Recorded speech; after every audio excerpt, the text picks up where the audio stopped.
Today's episode of the Ross Cloud Podcast is sponsored in part by GospelStationCharts.com, where you can view gospel radio station song charts and track the promotion of your song, such as view how many stations are playing your song and how often, including what day and time your song played. Check it out now. Visit GospelStationCharts.com.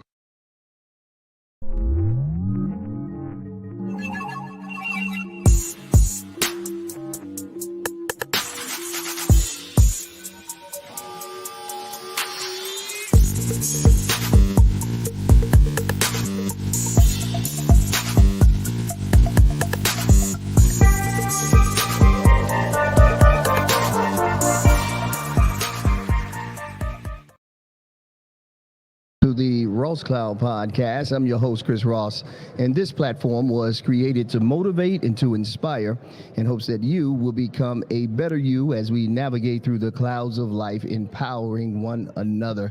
I'd like to give a shout out to everybody that's listening all over the world. Thank you guys for tuning in to the Ross Cloud Podcast. Listen, this is our edition with our hostess with the mostest. Let's be clear. I don't want to forget my man, Jordan Wright. What's happening, Jordan?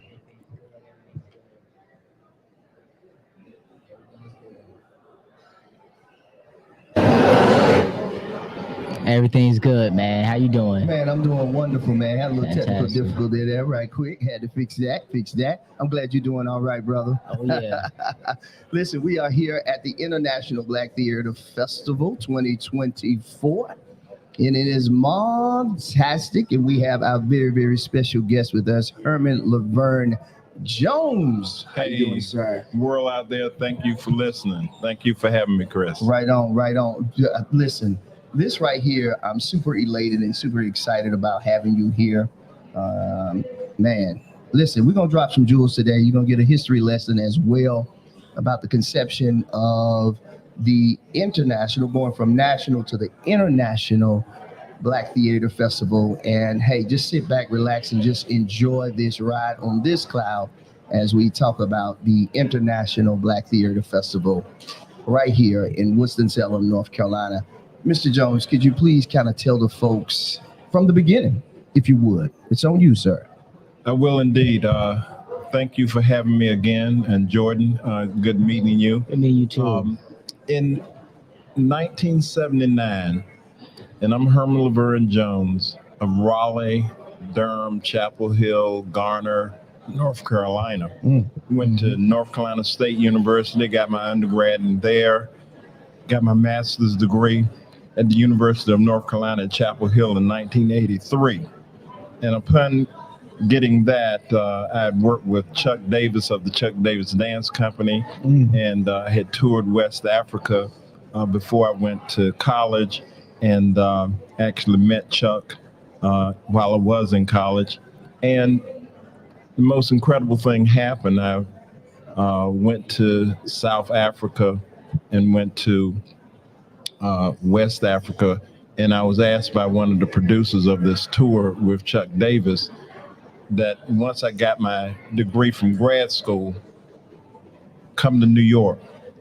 Well, in 1982, I made that promise that I would. In 1983, when I graduated, I went to New York City, and I was actually working with Lena Horne. That was my very first gig when I got to New York, working with her on 42nd Street. And consequently, about a year later, I got a job with Dr. Woody King Jr. at the New Federal Theater. And that's when my journey began. And the National Black Touring Circuit, which Woody King Jr. turned over to me to be the associate producer, I began touring about 30 or 40 of his productions that he had put together, and that became my introduction to the international market. And also, he was great friends with most superstars, and you should, everybody in listening land, look up Woody King Jr., godfather of Black theater. So I segued to 1979 before I finished college. And I met Larry in the Appalachia conference about theater. And he came in looking like Jimi Hendrix, right? The big hair, hey, brother, I'm Larry Leon, yeah, you need to know who I am, my brother. And who are you? I said, I'm Herman Laverne Jones. You need to change that to Herman Laverne Jones. And I was like, who is this, brother? I said, Lord have mercy. I got one on my hands now. So right on. I love it. I remembered him, loved him, and I had created my own theater company in Raleigh, North Carolina, called the Laverne Players, spelled like my daughter's middle name, L-A, capital V-E-R-N-E, Players. And then I created a piece with my wife, the Southeast Raleigh School of the Arts in Raleigh, and it became a steward for what I was trying to do. So I got a $50,000 grant from the city of Raleigh to produce a theater season, and I was 1979, I was 25, something like that. And so I took that $50,000 grant and I reworked my grandmother's house on Smithfield Street in Raleigh across from Shaw University. And I created a theater in her home. I took out walls, I made the kitchen, the tech booth, I put an amphitheater in the backyard. And I was one of the most novel people in the history of Raleigh, especially for the arts, because I changed the kind of Victorian house into a theater house, a 99-seat studio, and worked with the Shaw Players and all of that. Fantastic. So all of a sudden, I'm in the theater, I'm training, I'm doing things. And when I met Larry in 1979, I had no idea that was a fateful meeting. So I'm gonna jump straight to what this is about. In 1987, we were in a conference called the Association of Performing Arts Presenters in St. Louis, and he and I happened to walk out of a show at the very same time because the show was marginal. It was good, but it was marginal, and that's when you could smoke in a building and all of that. Oh, wow. And nobody else in the lobby, me and him, we started walking towards each other and said, "Hey, my brother, I think I know you. You Herman something, I can't remember. It's been about 9 years since we met." I said, "Herman Laverne Jones." He says, "Well, I'm Larry Leon." And I said, "Okay, wow, man. Oh, you're Larry. Yeah, I got it, man. Hey, okay, cool, man. How you doing?" And he said, after I got a light from him and he got a light from me, he said, "I'm gonna create this project called the National Black Theater Festival." And this is 1987. Wow. And I said, "Cool, I know what each one of those words mean, but when you put that together, that's big. What is that?" Yeah. He says, "I don't know yet, but I know I got to do it because black theater is dying, period. There's only about 150 to 200 companies across the country, and it should be more. It should be 1,000. Black theater should be in every city that there is." And I said, "I agree. I'm there with you." And we had to introduce ourselves the next day to this panel.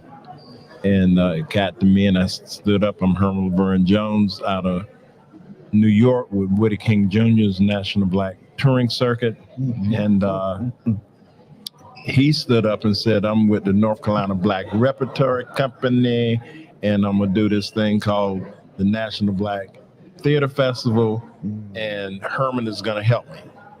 Now, guys, that was the very next day after I met him after 9 years, and we hadn't had no conversation about it, no deal, we didn't even talk deal. Right. And all of a sudden, he threw me in the mix. Yes, sir. Now you're Like part of it. Herman's You're a part helping me. of it. Yeah, and there was 30, 40 people in the room, and I said, and they asked me, "Yeah, how y'all gonna work together?" I said, "We're gonna work together. We'll figure it out." All right. And we happen to be going on the same plane. I'm going to New York. He's coming back to Winston-Salem. So it was St. Louis to Charlotte, Herman to New York, Larry to Winston. And on that 2-hour plane flight, he asked me, what would I do? And I told him what I would do to help you organize it in the best way that I could and other things. And so he said, well, I want you to be on my national board. And I told him after we talked, I said, yeah, I'll do that. Segue 2 years later, around February of 1989, he says, man, listen, I want one of you and Woody King Jr.'s shows. And I said, okay. He said, well, I like that I Have a Dream project that you do. And that was I Have a Dream. Billy D. Williams had played Martin Luther King on Broadway. And I said, yeah, sure. So I sent him a contract. He got the contract, sent me back another contract. Once he sent me back another contract, it wasn't my contract. It was Tom Jones's contract out of Jomanda Productions. I called him up. I said, you sent me the wrong contract. And he was very disturbed that his office had made that mistake. So ergo, I sent him back that contract. He sent me the contract that I was supposed to get. He says, please, can you come now? And I said, I can't come now. I'm going to London. But when I get back, I will come to Winston-Salem. LaGuardia to Greensboro Airport. He picked me up in a limousine. He brought me to 610 Coliseum Drive. That's the original office that I started working out of on May 10th, 1989. And we had 10 weeks to go. And when I got to the office, he introduced me to 6 people. I asked them how long had they been there. They said, we got here this morning. And I looked at Larry and I said, this crew got here this morning? He said, yes. I got them specially for you. I said, okay. How many of you have done theater? Raise your hand. One person that raised their hand and said they do theater. And I said, well, when was your last show? Middle school. So I said, yeah, I got my hands full. This is, and we got 10 weeks to go. And the critical thing was, I said, I can deal with that. I can train people. Yes, sir. I said, what about how much money do you have? And he said, I got $5,000. Yes. I said, that's wonderful. Yes, I said, yes. thank you for the contract. We'll rock and roll with that. He says, no, that's all the money I got. And I ain't giving you the $5,000. I got stuff to do. I said, okay. Okay. So we'll talk about money at another point, but I'm gonna agree to work. Yes. So I said, well, where's my office? He had a big sprawling office, and he said, your office is next door. I said, that's the copy machine room. And there's, it's enough for a chair, and that's about it. He says, well, I'll take one of the file cabinets out. We can put that out here. Yeah. I'm gonna leave the copy machine in there. And this is your office. And it was about the size of this table that we're sitting at in total. Oh, wow. Right. Gotcha. Yeah. 3 by 6 or something. Okay. Yeah. Enough for me to sit. So went into his office. He had 3 stacks of paper that was about 6 foot high. All 3 stacks leaning in there, no filing system, none of that. And he said, I want you to help me to organize this. I said, I can, but okay, now that we're talking, okay, did you prepare any type of contract for me? I said, can you find it with these he looked up and down those columns and he reached in and pulled it out. I said, man, you had this stage, man. There's no way with about 10,000 to 20,000 sheets of paper that I'm looking at these 3 stacks that are about 6 foot high that you could just go to that. And we both laughed. He says, yeah, I knew where your stuff was. So yes. That's how we started. Wow. And my job was to help create the infrastructure of how all of this would look to the public. Yes. So I said, what theaters do we have? What type of marketing plan we need to work with? Where's the contract for the stars and all of that? And I have to give Dr. Woody King Jr. a lot of credit for how this worked. He helped us lock in Maya Angelou Maya Angelou helped lock in Oprah Winfrey. And once we announced Oprah Winfrey was in it, it was on.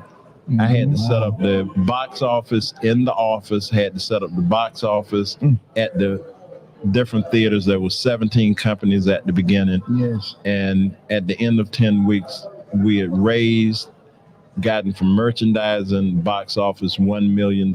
So we went from 5,000 to 1 million in 10 weeks. Fantastic. Let me tell you, Mr. Jones, this story, first of all, it's almost like a practical joke gone right and not wrong.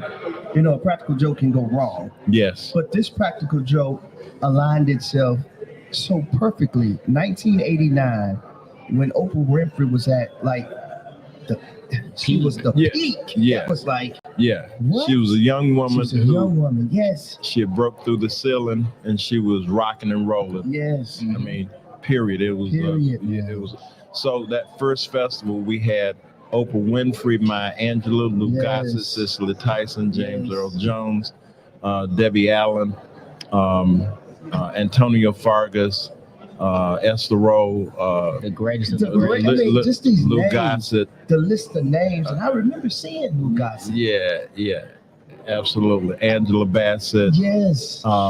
And this, where we are now, was jam packed. Yes. It was an unbelievable setting in terms of all of the people Yes. that were in here. As a matter of fact, one of the days of that first festival, and I used to dress up every day. I was the guy that you could find because I was in a suit and tie That's every right. single day. That's right. That's right. Larry was upstairs a lot, but he had on purple and all of that, and, Yes, sir. and the pomp and circumstance of all of this was absolutely tremendous. Mhm. And my daughter Bianca, who I believe you've interviewed, Yes. she was yes. considered the first festival baby, Oh and man. it was It's incredible. absolutely amazing. Yes. Yeah, Listen, man, I have goosebumps while you're sitting here talking Yeah. about it because I know for me, as I was talking with your daughter, I was birthed in this too as well, you know, because my mom was a part of that first group too. And I just remember being someone who ushered as a kid. Me and my brother laugh about those tight vests and them comma buns. right, exactly. And then that tight pants, we couldn't hardly wear our pants. Right, you're right. It would be late at night and we would be in there ushering. Yeah. And my mom would say, hey, y'all just wait around and, you know, we're going to get y'all situated. Give me just a minute.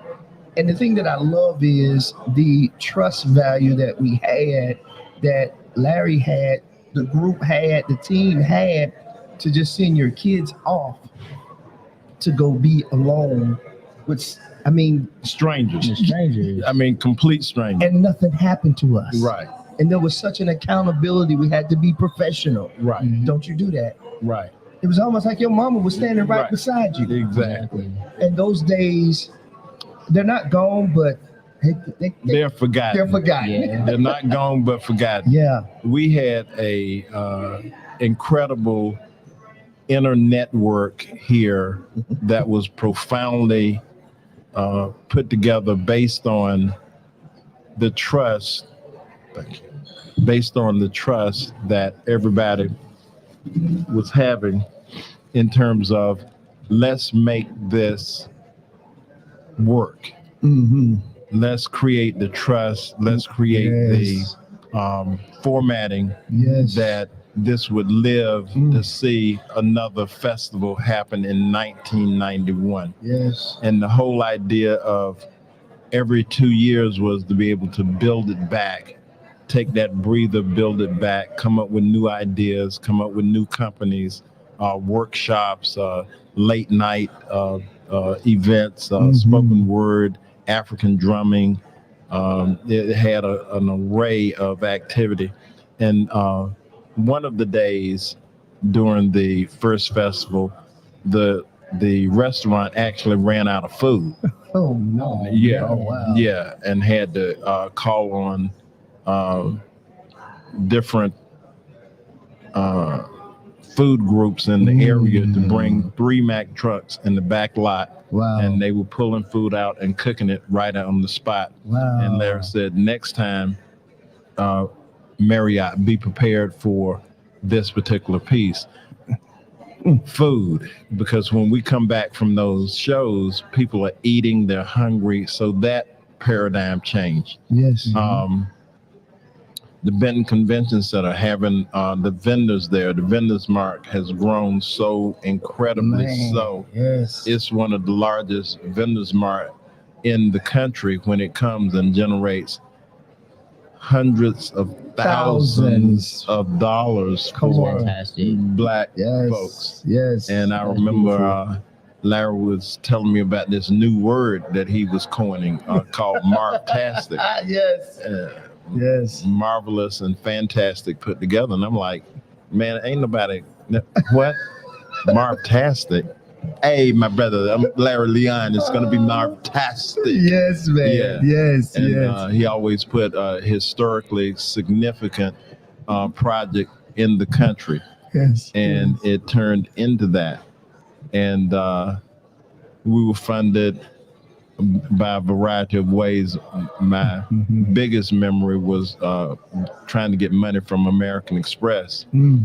And they gave us $50,000, and it was amazing to get that confirmation. And then Reynolds gave Sure. money, and there was a gentleman named Ben Ruffin, the late Ben Ruffin. Yeah. God bless. Yes. You can look him up. He was working for Reynolds, black man, one of their first employees, and he was at the corporate level. Yes. He mentored us as well into how to talk to and garner funding from any corporation that you go to. Mm.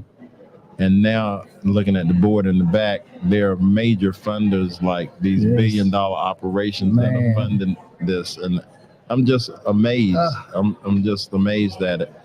I can't even imagine what you feel like, Mr. Jones. Like, I can't even, just fathom that amount of pride, Yeah, joy, just that moment that you have where you can stick your chest out and be like, yeah, uh-huh. well, I We can did tell this. you, yeah, I mean, like, we Yeah. did this. Like, that first gala, yeah. and I'm sitting on the dais with all of these stars. And I came out of Raleigh, North Carolina, a little town called Garner. Yes, sir. You're very Specific. familiar, yes. When I Yeah. went to New York, I used to tell people I'm from Ghana. And they say, Ghana, West Africa? I said, no. Ghana, North Carolina. They said, spell it. I said, Garner. Correct. They said, yeah. that's Garner. Get your diction together, man. It's not Ghana. I said, where I'm from is Ghana. That's right. So I said, don't hate. That's right, baby. And so Appreciate seeing this miracle, Mm. and there are other stories. I mean, Sure, when I sure. was in undergrad, I got my degree from North Carolina State University. my Come on, undergrad. man. And they created a program for me called Interdisciplinary Studies to be able to get out of NC State. Yeah. It was only about 120 to up against over 20,000 white and others at that Yes. school. Yes. So I was in one of those early classes that started in 1972. Mm. And I was taking theater, and that's a whole nother story how I actually got in. But a white guy Mhm. asked me after I was in, he said, do you know black theater? And I said, no. He says, what's that? He says, black theater. He says, imagine what that could be. And he's challenging me now. He says, think, black folks telling their stories. Well, there's this guy named Woody King Jr. and Ron Milner. They put together an anthology, Yes. and I went to the library and they actually had that anthology. And I looked up Woody King. I said, I hope one day I get to even meet this guy. Ends up, I worked with him for 17 years. That's how God Wow. works, man. Yeah, man. Yeah. Facts. Ron Milner, the late Ron Milner, playwright, I did my first production was No Place to Be Somebody by Charles Godin, Pulitzer Prize winning writer Man, for love that particular show. Yes, sir. And then I did Ron Milner's Who's Got His Own. I said, I hope one day I work with that playwright. And consequently, I Okay. did. Yeah, listen, know. y'all, I if know. there is a God, and I can tell you that it is one, Yes, yes. Woo. that invisible energy that comes in, that spiritual Man. energy that comes in, I'm telling you. I can tell you my life is a testimony to connectivity and being in the right spirit, in the right frame of mind to continue in the black theater world, because Yes. it's hard. Absolutely. It's It is not nothing- easy. It No, is it's nothing not. easy about No, it. not at all. But You definitely run a marathon. right, Yes, exactly. sir. Yes, sir. It's not for the faint of heart. No, it's not. But No. this has been incredible because of all of the connections that we have put together. We've already made billions of dollars. It's insane. Hundreds of thousands of people have come here. Yes, yes. And to know that we started with a team of Wow. 8, 6, me and Larry. And of course, Sylvia was there, but Sure. you know, she was a librarian. And in the beginning, Mhm. it was up to me and Larry. Absolutely. Absolutely. And I wanted to be known in the listening world. Sylvia was very, very instrumental in our marketing because she was connected to the library system across the country, so she could send information. We didn't have our internet, but she could certainly pick up the phone, Oh, do yeah. some mailings and all of that. Absolutely. So I used to stay at their house here in Winston, and I slept on the sofa. Wow. Yeah. Yeah. See, we hear those stories, right? And a lot of times we don't believe them, but No, I'm, you. That's what I was gonna say. yeah. Yeah, this is a witness, It's a from the true horse's testament mouth. from the horse's mouth, Yeah. saying, like, baby, this is real art we talking about. Yeah. This ain't nothing to play with. If Yeah. people go back in time, they had a split level house. You can go downstairs Yeah. or you can go upstairs to the bedrooms. I would go Mhm. downstairs. The kitchen was on what I would call the first floor. You could overlook the where the sofa was, Yeah. and Sylvia would cook for us, and Wow. then me and Larry would stay up all night talking about what the next day would be. So Mm. we would always get up at around 7, excuse me, and work until 11 or 12, Yeah. and then that was it. Yeah. And we also had this game that we played called racquetball, and I Mhm. introduced Larry to racquetball. I've been playing since college, Right. Right. and that energized and kept us in a camaraderie. And Larry couldn't beat me for years, right? I was Right. like 500-0, Oh. you know, and I would talk smack, and Yeah, of boy, course. he would be mad as all get out. Yes. Yes. Yes. And then of this course. one day, about the 4th festival, Yes. and Larry was, when he committed to something, he was totally committed. He joined the Racquetball Association of America and got gloves and a bag, and Oh, you know, man. yeah, he Yeah. did a super dive. And I Yes. said, all of that don't matter, man. My racket is 20 years old, man. I'll Yes. still whoop your behind. But this one day, he beat me. Woo. Like he was up 19-10. Yes. I'll never forget it. And 21 was the game, and you got to win by 2. And I normally just turn on the Jets, and Yeah. because but he had gotten better, Mm. and so it got to be 15-20, and he was serving, and I was like, oh no, I got to get on my horse because it got another point. Yeah. Then it was 20-19, Mm. and I went for my shot. I missed it. It was his serve, and he aced me. Mm. And he won his first game, and he was Wow. like, I told you, my brother, I'm gonna, I can see him Larry right now with Leon. the shades on. Yeah. Hey, my brother, don't get it twisted. I can do this. Yes, So sir. it was a wonderful thing, man. Man, it's beautiful. It's beautiful for us to see it too. As soon as you and Jordan begin to speak a little bit, shout out to you, Jordan, too, brother. Man. Yeah. Shout out to you, man, for real. Appreciate you. Yes, for connecting the dots for us, man. This is what this is all about, too. Yeah. But just to hear those moments in time, those history moments, the legacy that's happening. I mean, right now as we speak, we don't know what's brewing right now. Exactly. I mean, Yeah. when you think about that time frame, look at the time frame. Yeah. It's 2024. I mean, Yes. AI exists, computers Oh. exist. Yeah. Just imagine what we're gonna be able to Look do. at the equipment that you have amassed. Yes, yeah. yes, yes. It's a beautiful thing. Just plug in. Yeah. it's truly miraculous Yeah. where this is right now and how this has manifested itself, Yes, it has. and to know that it's going to continue regardless of life or death of as us as human beings. Yes. The institution of Black theater lives. Yes, I love it. I absolutely love it. Thank you Yeah. so much Yeah, man. for this time and this I'm time sorry of it took this. so much time to tell. No, man, get out of here. We wish we could hear more, but we got a few people waiting in Yeah, line. absolutely. But as soon as Jordan came over, he tapped me. He was like, "You know what that is, don't you?" Yeah. So we started talking. And I was like, "What? This is what we're all about on this platform. We are. It just so happens that God is so great. It's our second time here, and it seems like each time we come, it gets better and better. It gets better and better. Yeah. And it's beautiful to see it continue to evolve the way that it is. Speaking of those vendors over there, I remember 2 years ago, we were across the street. So we talked to all the vendors, a few filmmakers, a few playwrights. But the thing that stood out to me was, to your point, the vendors in the middle of the aisle.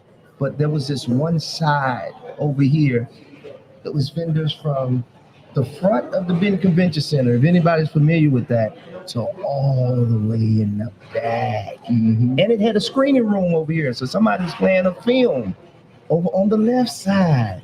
So then on the other side was other selling your paint, your art. Like, I can't even imagine what it is. It might have the whole floors now, huh? Listen, I would love to partner with you because there's some other ideas that are cropping up aside from the festival, some things that I would like to potentially implement. Sure. You have the equipment to make it happen. Yes, sir. It could evolve into a commercial aspect that's brewing from some of the educators and people that I'm working with. Yes. An idea that I have about, the expansion of Black theater here and other places. Isn't it beautiful? Yeah, it's a whole thing. It's so powerful. Yeah. I know, man. Yeah. I absolutely love it. Listen, we Thank you. could talk to you all day long, Yeah, of Mr. course. Jones, but we got a few people. I want to be cognizant of their time Right. and Well, your let me do time too this. as well. But please go ahead. Let me Put your plug thank, in, too. Yeah, Mhm. let me thank you profoundly. HermanLavergne-Jones.net. You can find me. You can Google Herman Laverne Jones, and my theater company is www.theatersouth, spelled the English way, TheaterSouth.net. Telephone number 786-580-7389. Looking for support. Let's keep this thing going. Yes. I just appreciate all of this. And my email is info@theatersouth.net. And Theater South is spelled the English way, TheaterSouth.net.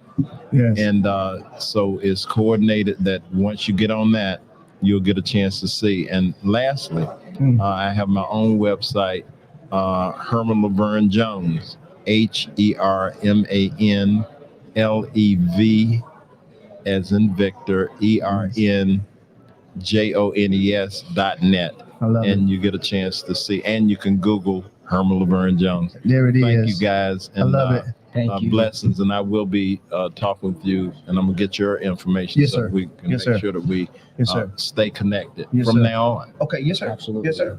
I hope you hear me. I do hear you loud and clear. I got you. All right. I hear you. Okay. Okay. Jordan. This 24-year-old genius over Yes, here. I in know, the right? making. Yeah, Thank you so yeah, much. yeah. Looking like you about 13 or 14. Don't he though? Okay, I'm just saying. Yeah, he does though, don't he? He does. I'm just you saying. right, man. I say they Yeah, got he somebody does. out of middle school to help us, help these guys do it and Yes, learn. And yes. that's a great age to start. You already know, man. Joy. Yeah, thank you, Thank you, man. Mr. Jones. Chris. Yes, sir. All You're right. very welcome, Mr. Jones. Blessings to all. Right on, right Bye-bye. on. Listen, I hope that something was said to you that can help you become a better you. Listen, this is the Ross Clown Podcast. And again, this is the International Black Theater Festival 2024.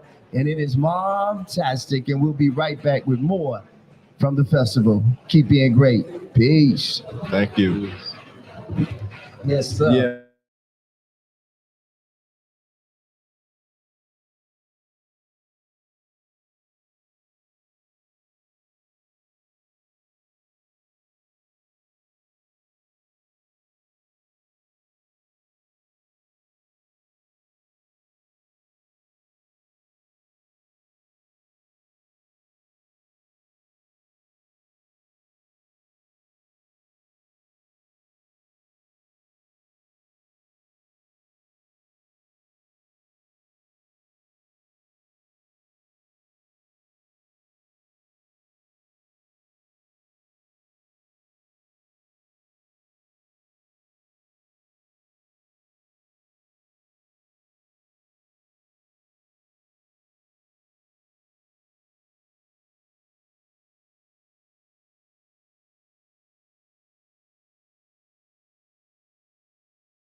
Today's episode of the Ross Cloud Podcast is sponsored in part by GospelStationCharts.com, where you can view gospel radio station song charts and track the promotion of your song, such as view how many stations are playing your song and how often, including what day and time your song played. Check it out now. Visit Gospel Station.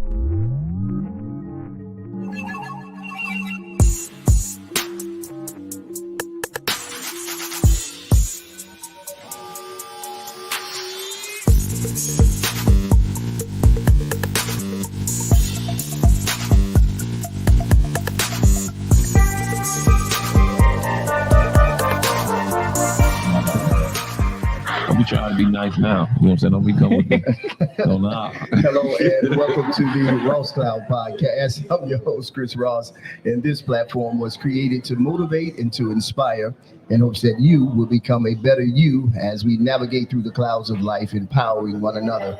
I'd like to give a shout out to everybody listening all over the world. Thank you guys for tuning in to the Ross Cloud Podcast. Listen, we are here at the International Black Theater Festival 2024, and it is mob-tastic. If you know, then you just know.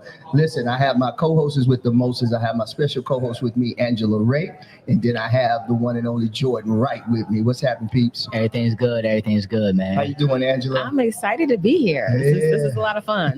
No doubt. Well, listen, we have a very, very special guest with us. We have the one and only, the ninth wonder of the world, ninth wonder in the building. What's up, brother? How you doing? Man? What's going on with you? Man, super excited to have you here, brother. First of all, let's go ahead and get into it. What does this festival mean to you? Man, it just shows the world how black Winston-Salem really is.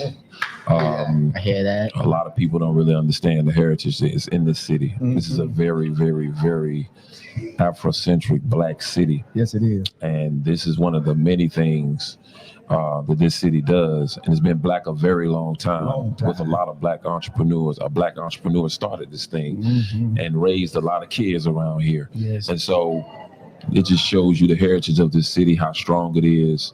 I mean, we're kind of off the beaten path. We're not on the I-95 corridor and something like that. But, you know, as you can see, every year, every 2 years, this thing is a thing. Yes, sir. So yes, sir. that's Great. important. Yeah, absolutely. Great segue to actually go about your journey and how you have empowered the youth to continue this hip hop beats, everything else that we so encompass in our culture. We were just talking about it earlier, and we were saying we are the culture. We run the culture. We run the world. So I would like for you to talk a little bit about some of the work that you've done over at North Carolina Central with that over there. Yeah, I started at North Carolina Central 2006. It's so funny because when we talk about this city, the new chancellor of North Carolina Central is a native of this city. Graduated from Carver High School in 1993. Matter of fact, your mother graduated from Glenn with me in 1993. Right on. But being over at Central was a blessing because I got a chance to talk to the next generation, have a conversation with the next generation. We don't, and us as elders, we're moving in the elder spot now. That's right. We do a lot of this and not a lot of this with kids. And my class are lectures, but also my class consists of lots of conversations. Yeah.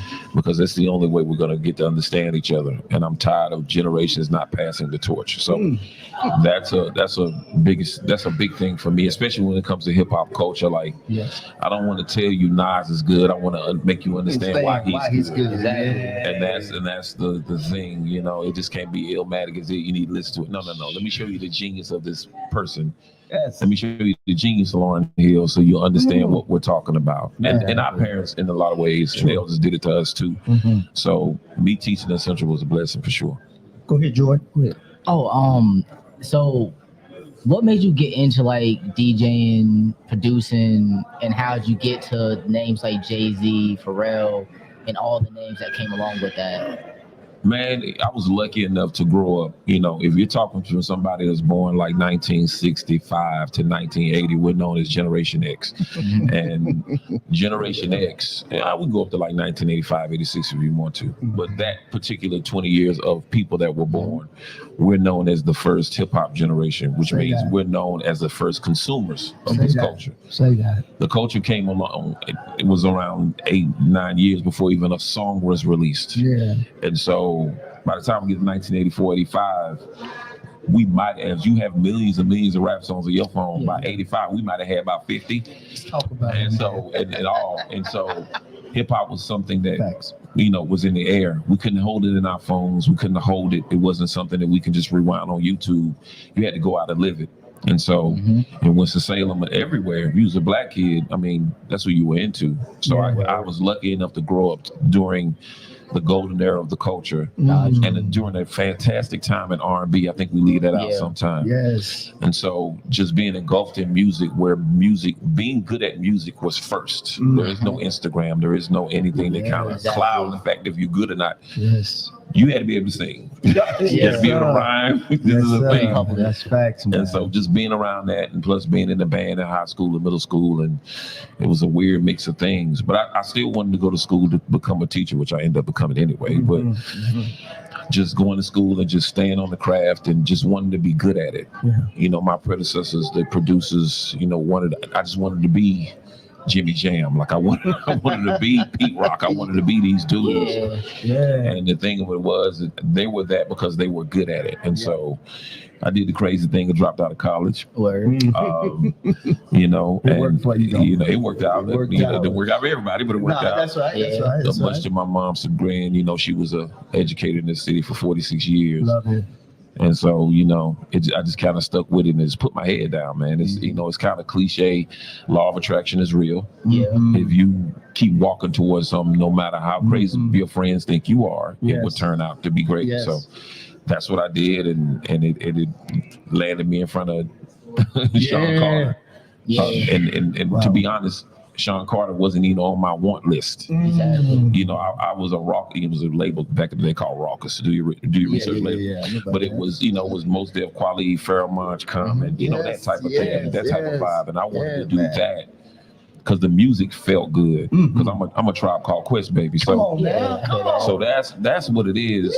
And I'm on that path doing that. And then here comes Jay-Z calling. I mean, it's a story to that. It's kind of long, but he calls, and next I'm on a project, and then I'm like, okay. And then he called me right after the project was over and said, yo, that BCD you played for me, send it to Destiny Child. So I sent it to Destiny Child, and I landed my first single called Girl. So Come on, it was, man. I love it. it's crazy, man. Yeah. It's a blessing. it's a dream, bro. Yeah. I can't even, like, some people walk around like they take it for granted. Like, You can't take it for granted. nah, man, this is, it's a dream, bro. It's a 1,000% dream. The people I had on my wall in high school are in my phone, and I talk to them every day. Yeah. That's amazing. That's a amazing beautiful stuff. thing. Before Angela, before I let you guys actually get into this, Go ahead, get banter- Really? We finna get Really? You know what? I'm just saying, though. We about to get at it. I'm gonna go ahead and let y'all get into this little banter y'all got going on. Cool. Have at it, Angela Ray and Knife One to go ahead and have at it. Baby. Actually, I was going to ask a question. I mean, I know. No, go ahead. Sure, please. No, my question is, I know we know from Little Brother to you doing things on your own, music producing, all of that good stuff. How did you transition into film? Wow, that's crazy. Again, something that came to me. Well, I got into film on the music side first. I scored the second season of the Boondocks, and for my man Aaron Magruder, and that led to I did music. Me and my brother E. Jones did music for a basketball game for EA Sports. And then that led to the film I did about the black rowing team from Chicago, right? And so then that led to me scoring my man E. Jones, myself, scoring the music from the Netflix animated series Good Times. And so That just dropped. that just dropped. That just dropped. I know somebody worked on the I'm casting side of that. Yeah, I'm the music producer for that show. Okay. Music supervisor. So Love it. I grew up watching movies. We HBO kids. Yes, sir. You know what I mean? And so That grew up- tan box. Yeah, That that tan box. Yes, sir. And so not only that, what intrigued me was all of the movies, especially in the early 90s, had all of these great soundtracks to it. So I just fell in love with just knowing soundtracks to like New Jack City and Juice and Boys in the Hood and Boomerang and all these fantastic soundtracks. I just fell in love with it.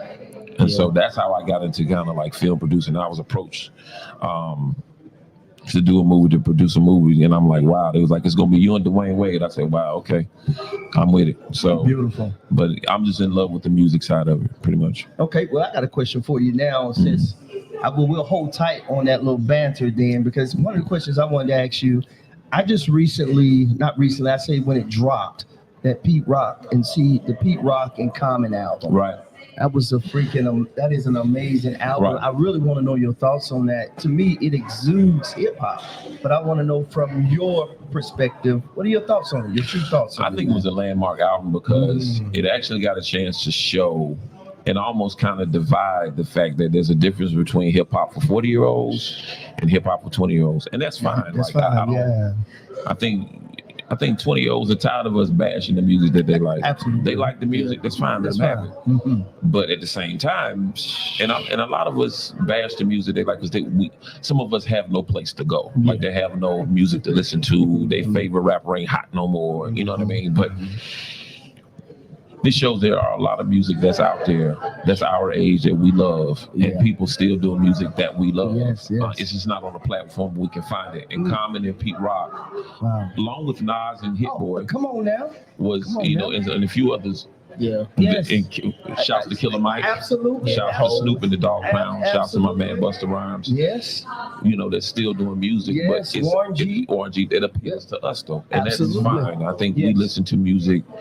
The 2 or 3 or 4 now hip hop generations, we listen to music all differently. Yes, we do. And in the Grammys, they have a traditional R&B category and a contemporary R&B category. Yeah. So I think that needs to change as well for hip hop. Yeah. Absolutely, man. I appreciate you for throwing that in there. I wanted to hear your perspective about it. You're right. That Nas, Black 1, 2, Black Magic. I'm crazy. Yeah, Magic is crazy. It's crazy, man. Yeah. Oh yeah. Yes, sir. Yes, Absolutely, sir. yeah. And all of the King's Disease. And, Yeah.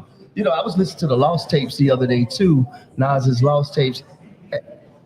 It's timeless. The music is timeless. Right. It's the same with Jay-Z. And those that are in that era, it's timeless music. Yeah, Reasonable yeah. Doubt, all this timeless music. Yeah, most kids that I teach, they don't know because they weren't exposed to it. And once you expose them to it and you show them the genius of it, then they understand. Okay, why is this so good? I'm like, well, do you hear what he said there, here, how this goes together? I'm like, oh, okay, I get it. So now when they go back to 90s, Yes. they know that your Andre 3000s, your Jada Kisses, your Black Thoughts, your Come on, man. Raekwons, your Big Boys, Yes. all of those rappers from that time Yes. actually went by the same tenet. Absolutely. And so now they know what to look for Absolutely. and they appreciate it better. Yes. So Yeah. since we know you don't have a whole lot of time, I'd like to end the show with a little fun and let you and Miss Angela Ray go with this banter Smoke that you time. got. Smoke. Wow. Okay. Let's Shots get it. fired. That's Shots right. fired. No Let's get shots it. fired, man. I mean, Actually, this is what I wanted. What I want to know, and then we're going to circle back to Yes. this rivalry. You're in the gym. You're working out. What top 5 songs are on your Spotify list? man, come on. Wow. I'm into playing albums Okay. instead of the songs. Yeah. Like, I feel one of the best albums of all time is Curtis Mayfield Superfly. And listen. And so the depthness of that album, like I can listen to it all day if I'm working out on the shoot ball. It's like,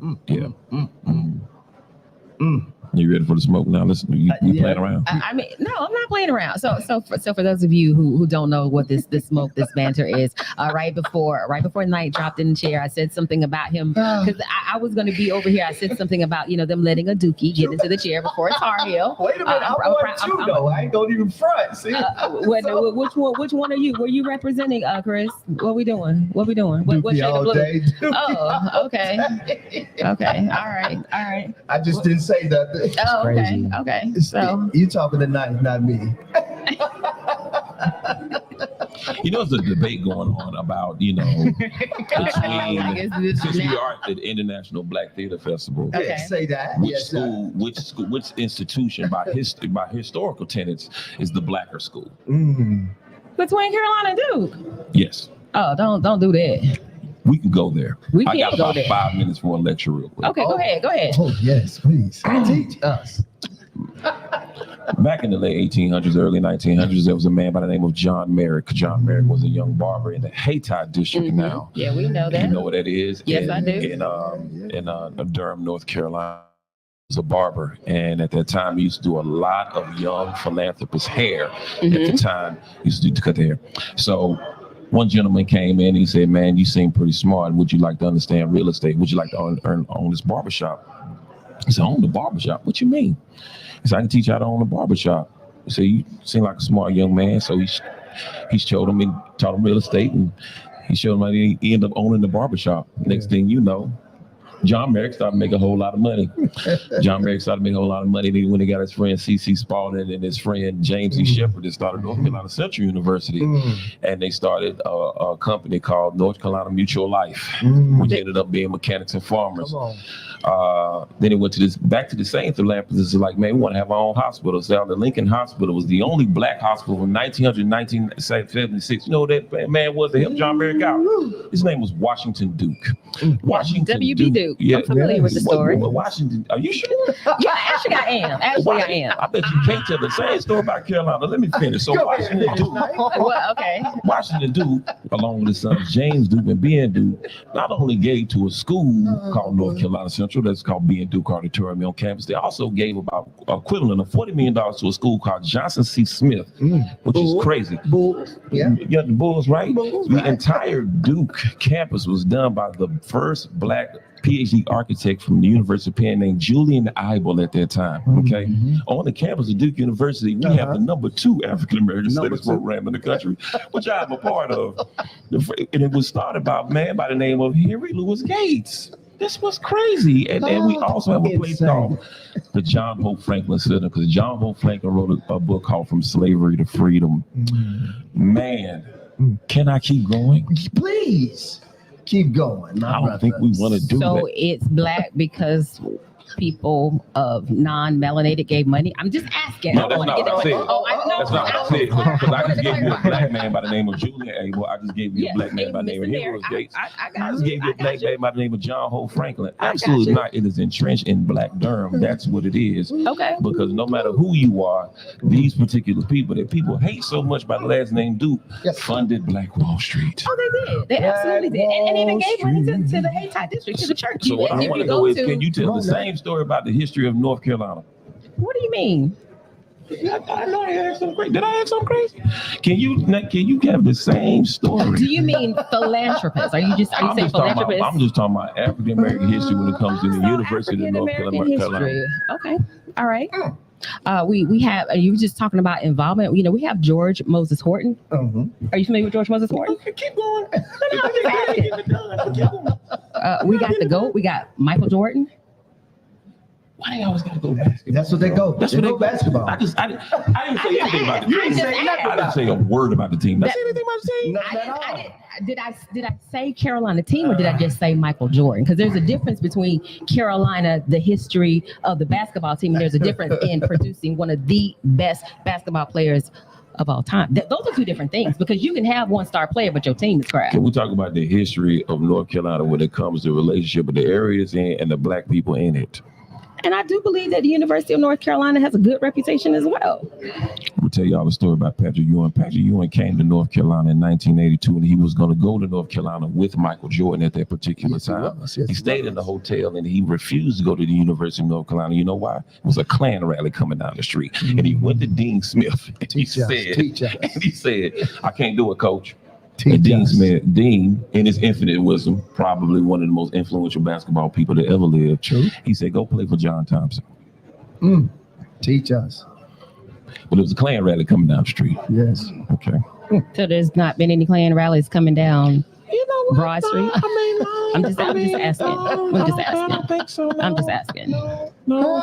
But what's also crazy about Washington Duke, man, Washington Duke moved Duke University away from Randolph County, which Trinity College.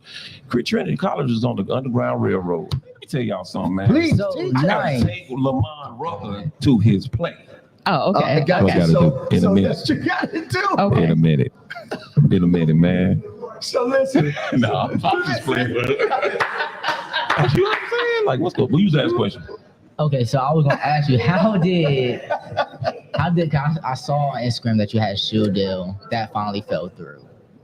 That way. and a shoe deal that finally fell through. Yes. And that is a fantastic thing. I'm very Yes. proud of you. Love it for you. Thank you, man. Yes, Can you yes. tell the story? Tell the people the story of how that happened. I met Kevin Durant around 2016, 17 at a tournament called Peach Jam in Augusta, Georgia. And walked up on him, man, and I said, I'm a fan. He said, man, so am I. I said, wow, okay. And went from there, and time passed. And before COVID, he came to me and said, man, we got to do a shoe together. I want to do a producer pack. I said, wow, okay. And COVID hit, and they kind of pushed things back. So by 2021, he came to me and said, man, I want to still do the shoe. And so we did the shoe, and I sat on the phone with Nike for 3 hours, and we designed this shoe, man. And they let me pick the colors, everything going on with it. I got my brother's name in the tongue, my children's names on my children's birthdays on the side. Yeah, man, dope. At the bottom of one, it's a clear bottom, so the bottom of one shoe is a map of Suitland, Maryland, where he's from, and on the bottom of the other shoe is a map of Winston-Salem. And just little details like that I got a chance to do, and I thought it was great, man. Nike made 12,000 pair, and they sold out of them. So I love it, man. Listen, we're gonna have to let Knife one to get out of here. But listen, I hope something was said to you. Thank you again, Knife. Thank you, man. Yes, Thank you. Absolutely, for stopping in and chopping it up with us. Listen, this is the Ross Clown Podcast. We're here at the International Black Theater Festival 2024, and it is mob-tastic in our sight. Hey, listen, we'll be right back with more from the Ross Clown Podcast. Peace.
Sabi.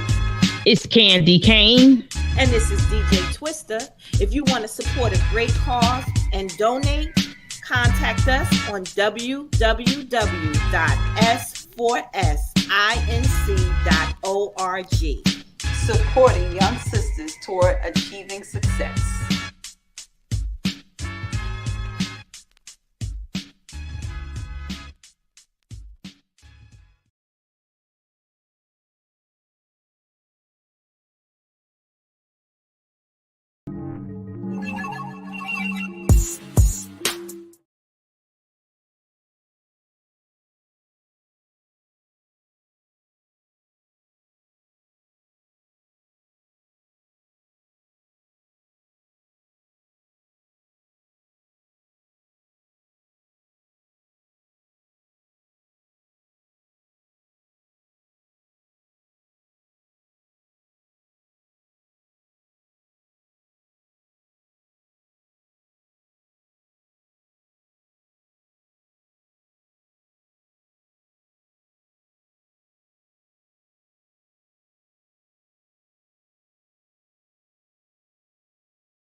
Today's episode of the Ross Cloud Podcast is sponsored in part by GospelStationCharts.com, where you can view gospel radio station song charts and track the promotion of your song, such as view how many stations are playing your song and how often, including what day and time your song played. Check it out now. Visit GospelStationCharts.com.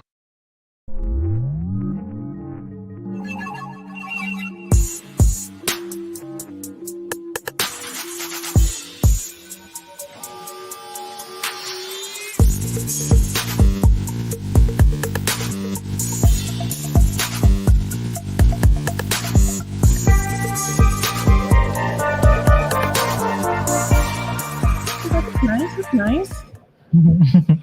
Hello and welcome to the Ross Cloud Podcast. I'm your host, Chris Ross, and this platform was created to motivate and to inspire in hopes that you will become a better you as we navigate through the clouds of life, empowering one another. Listen, I'd like to give a shout out to everybody that's listening all over the world. Thank you guys for tuning in to the Ross Cloud Podcast. Listen, we are here in the building. I have my two hostess with the mostest, Al and Jordan in the building. What's good? What's up? Everything good, man. I know that's right, family. Everything is good. We are here, located right here in Winston-Salem, North Carolina, the International Black Theater Festival 2024, and it's mob-tastic. If you didn't know, now you know, because we in the tray 4. The boy got bars. So we have our special guest with her. I didn't get her name, but she is from the Detroit. What up, though? What up, though? Tell the folks who you are and what you do. What up, though, everyone? My name is Malika A. Shabazz. I am a filmmaker and producer from Detroit, Michigan. I am also the founder of Bilalian Experience, which is a creative ecosystem for Black American Muslims in arts, film, and media. Wow. Arts, culture, and media. That's fantastic. Talk your talk. I absolutely love it. Yeah. Thank you. Yeah. Keep absolutely. going. Tell us about your passion. Yeah, your passion. So I'm here this week with Dream of Detroit, which is a nonprofit organization based in Detroit. We are a partner with the Luz Foundation, and Luz Foundation funded two of the productions here this weekend. So Awesome. I am Shepherdess and Heritage, which if you're still here, they're showing tomorrow. Now, if they're sold out or not, I don't know, because the tickets were flying. So I got a chance to see both films, and then I was also on a panel yesterday morning. What was yesterday? Thursday? My days are getting. Yes. Oh, yeah. Right. Right. I thought the day was Saturday. Listen, will I make sure. can't tell anymore. But I was on a panel for I Am Shepherdess yesterday as well. So this is my first year at International Black Theater Festival. I'm a little bit ashamed, but I'm excited too. So I'm like, this is great. I've known about it for a very long time, especially being in the film sphere. So film and theater often are brother and sister, cousins, family. And so I'm just happy to have been here. I was happy to see that there was a film festival. I'm already thinking about 2026 and like, okay, what are other organizations in Detroit? I can get here, other artistic organizations, other artists, other productions, all that stuff. Yeah, I absolutely love that. Listen, I want to ask you a question about your thoughts on, let's see, how can I ask you this? What are your thoughts? Oh, let me say it like this. How do you feel about the direction of Black female filmmakers? Do you think it's getting better or worse? That's a good question. I think with the growth of social media and being able to self-distribute your content, it is giving a lot of Black women platforms to distribute their films. But at the same time, because social media has been around so long, the algorithm has still figured out a way to suppress it. So there are still a lot of very creative Black female filmmakers who are just still trying to get their content out there.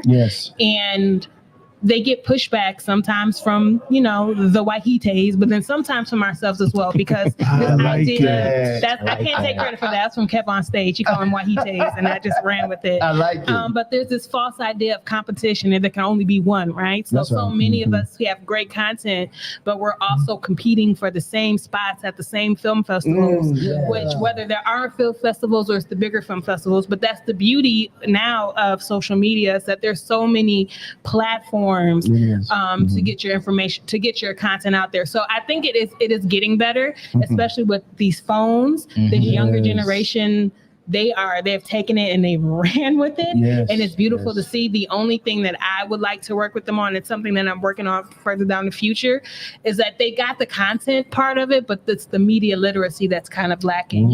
So they're creating content and sometimes not understanding that they're creating content that is harming them, because, you know, or they see other content, they don't understand what that content is, what it's saying, or they don't understand how. We see it all the time. So like anytime a Black person pick a TikTok challenge and it goes viral, and next thing you know, it's on a Chips Ahoy commercial, but that Black girl that created it is still up here has a GoFundMe going on, while Chips Ahoy is using it to make music, right? And there's a generation that doesn't even really understand. They're just creating to create, right? With the pandemic, we were all in the house. People are like, I need something to do. And you saw a lot of creatives using it as an outlet. But then the question is, how do you protect your content? And so I think that's what's, and I kind of diverted from the original question, but I think that's something that's missing with the younger generation, is understanding the politics of content creation, understanding media literacy, and how to, you know, have fun, but still be conscious of what you're creating, because people believe what they see, whether it's fake or not. People believe what they see. That's why media is so powerful, because people see it, and it's just like, we as Black people know it, because the stereotypes they've created of us, that they've created of us, they've created, that they made themselves believe, and then we started to believe. Why? Because you see it all the time. That's you see it all the time. It's in front of you. Yeah. Can you go ahead? Okay. I'll wait till you. I got it up here. Cool. Can you dig a little deeper into the false ideas of competition? Kind of like peel the layer back of, you know, what that looks like. So we say it a lot of times in hip hop, right? There can only be one. So if Nicki's hot right now, can nobody else be hot? Right. But then something will happen and you'll have multiple people, which something that social media also has kind of leveled the playing field. But there's this idea of there can only be one. So it's a form of control. Because if everyone is vying for that spot, then what are you going to do to get that spot? Right. And if I put you in that spot and everyone's looking at you now, you're influencing them, but I'm influencing you, so I'm influencing them, right? So it just goes into control. And so this false idea of competition is almost like crabs in the barrel, right? Pulling each other down. But the problem is the barrel is not the crab's natural habitat, so the crab shouldn't be in the barrel in the first place. Right?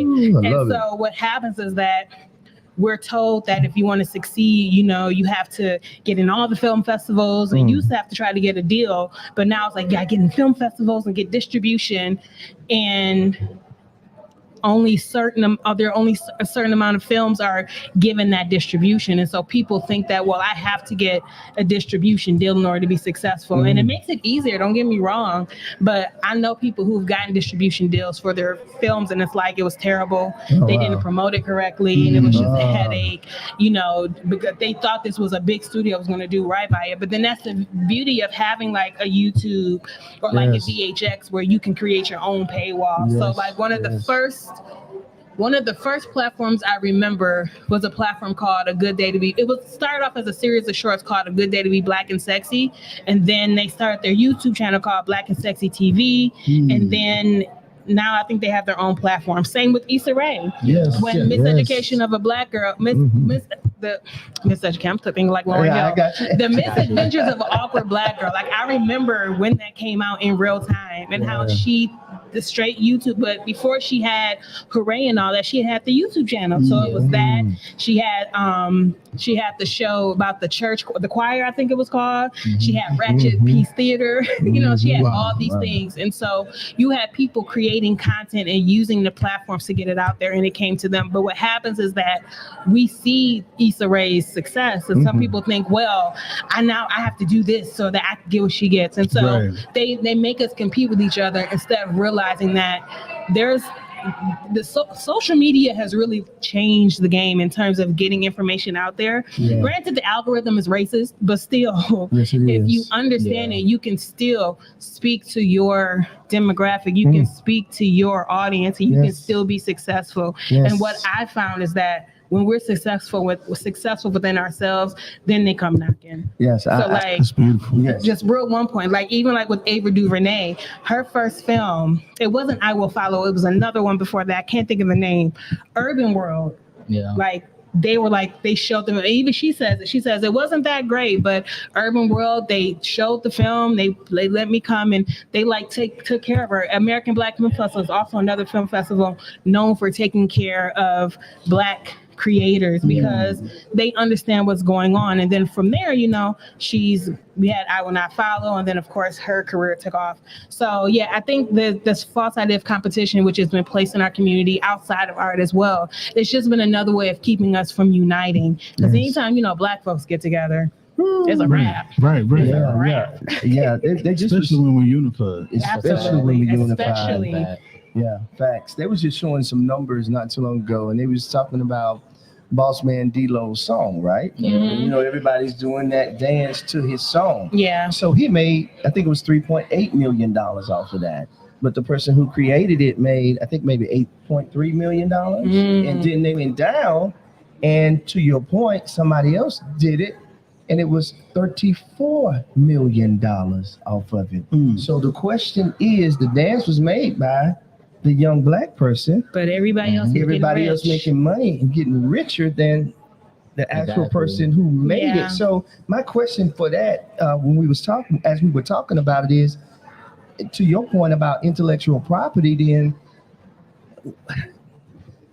God, it's because being an artist is how do you protect your stuff? yeah, it's like Yeah, everything and is like spontaneous. Oh, I got to do this. And Yeah. It's really hard. and because the algorithm would pick it up, then we're thinking, okay, this could be my way out. Not Yeah. knowing it's a bigger picture, but you're just thinking, I just got to put it out now. Yeah. I don't have $1,000 or $2,000 to pay to get it trademarked, whatever that price may be. Yeah. I just got to put it out now. I'll worry about it later. But if you worry about it later, somebody done stole it. Yeah. Mhm. And it's a double-edged sword, right? It is, isn't Because with content, because this is an issue with YouTube in terms of Talk about it, people please. who like reaction channels, right? And Yes. basically what constitutes new content. And so with YouTube, you have to have been, if you're reacting, there's a certain amount of time that you have to be reacting to changing what the content is, Yeah. right? Although with some of these bigger white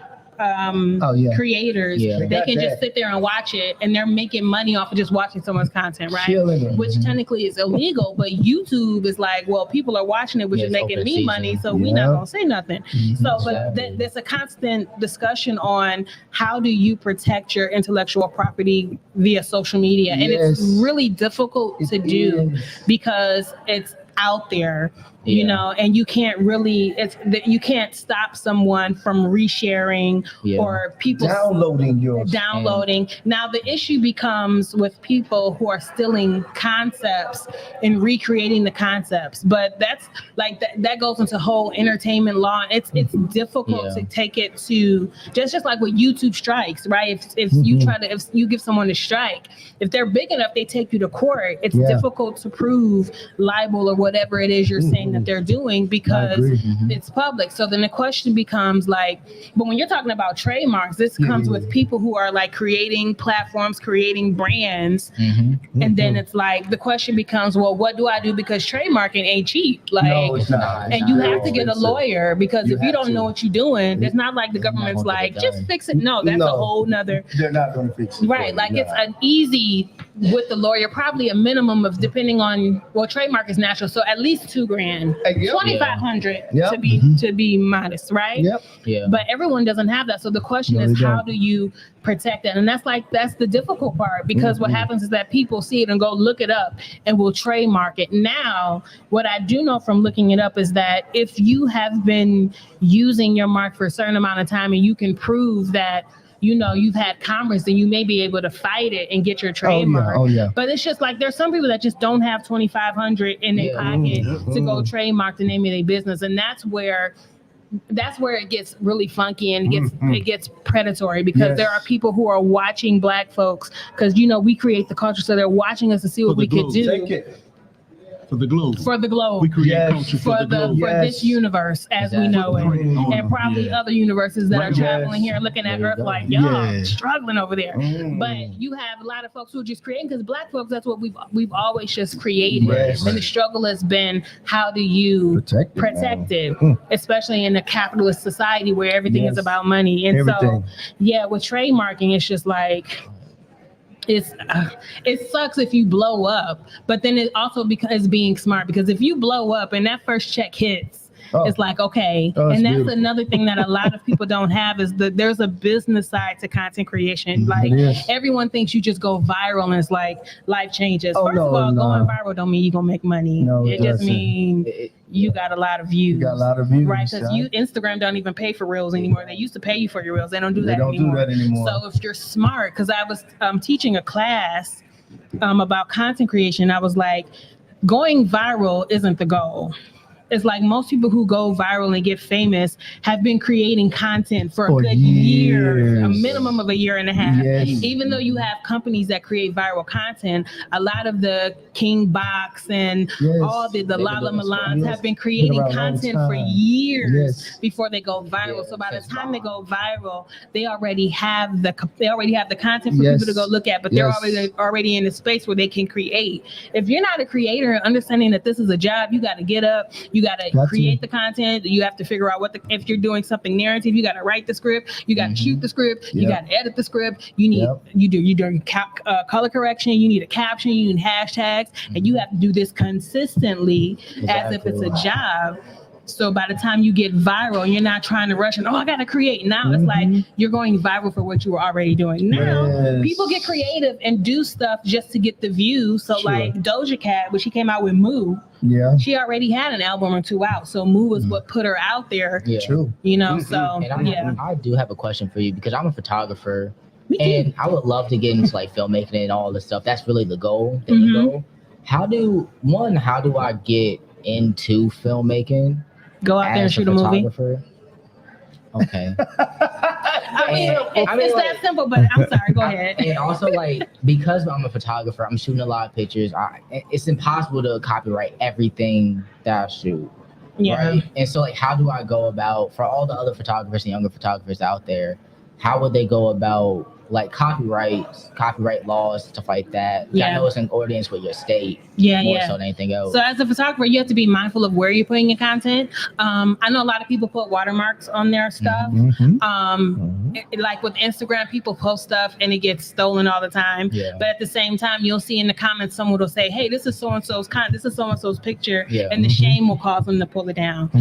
But as a photographer, I'm not sure like where you have your portfolio, but on your website, like I use Pixieset, and there's an option where unless it's a client, because you can use it for client work too, you can automatically have your watermark on your picture. So if they try to, even though these days with technology, people can figure stuff out, but no one's going to go through the challenge of trying to take off a watermark in the it's just they're going to find something else.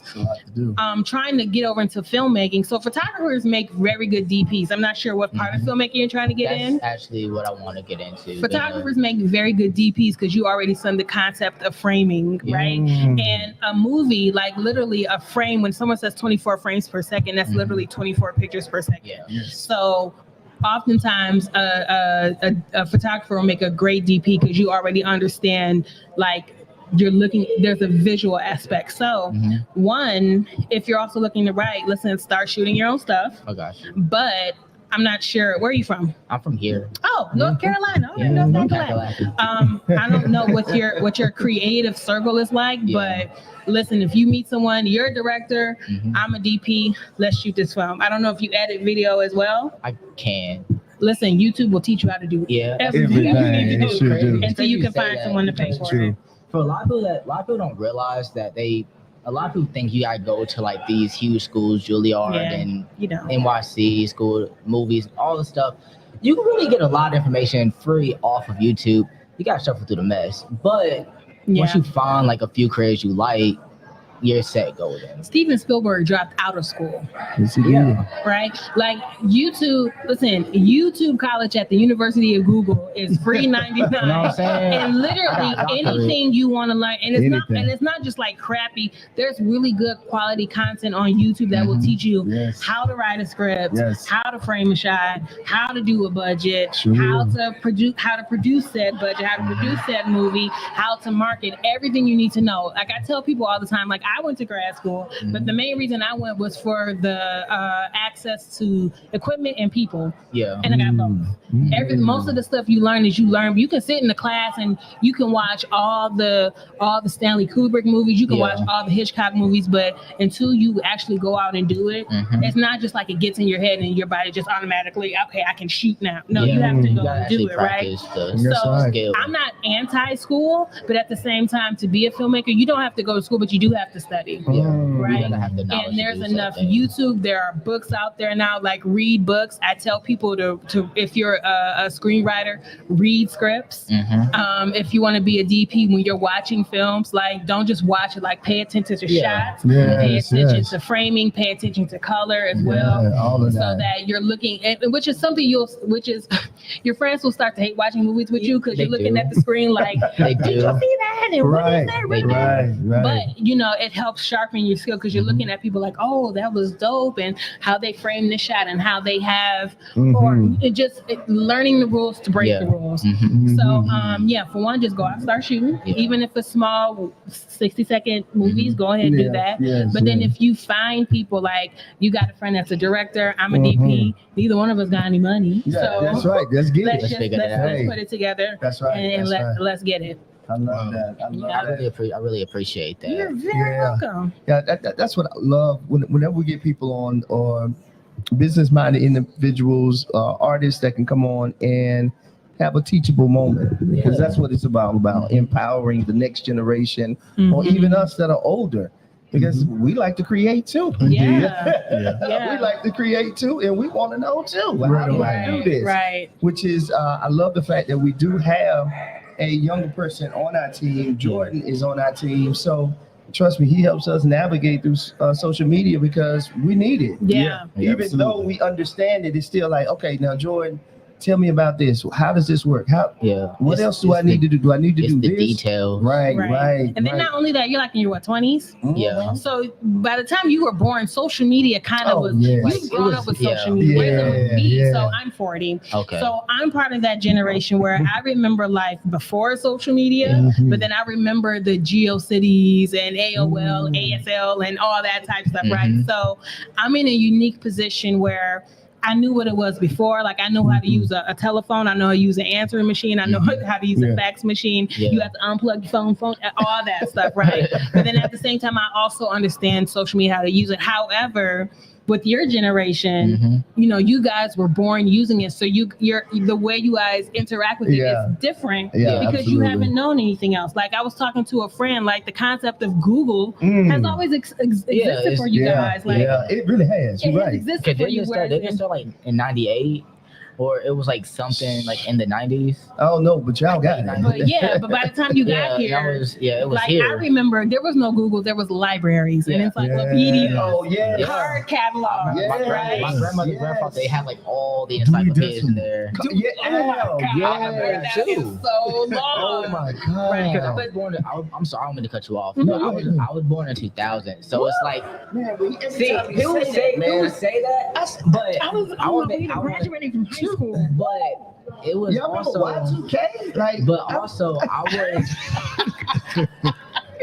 No, you don't. But I was just coming around. Oh, yes. Lord, what a time. I'm telling you. But what I remember is that like I was born like that weird time frame where it was like right before social media boom.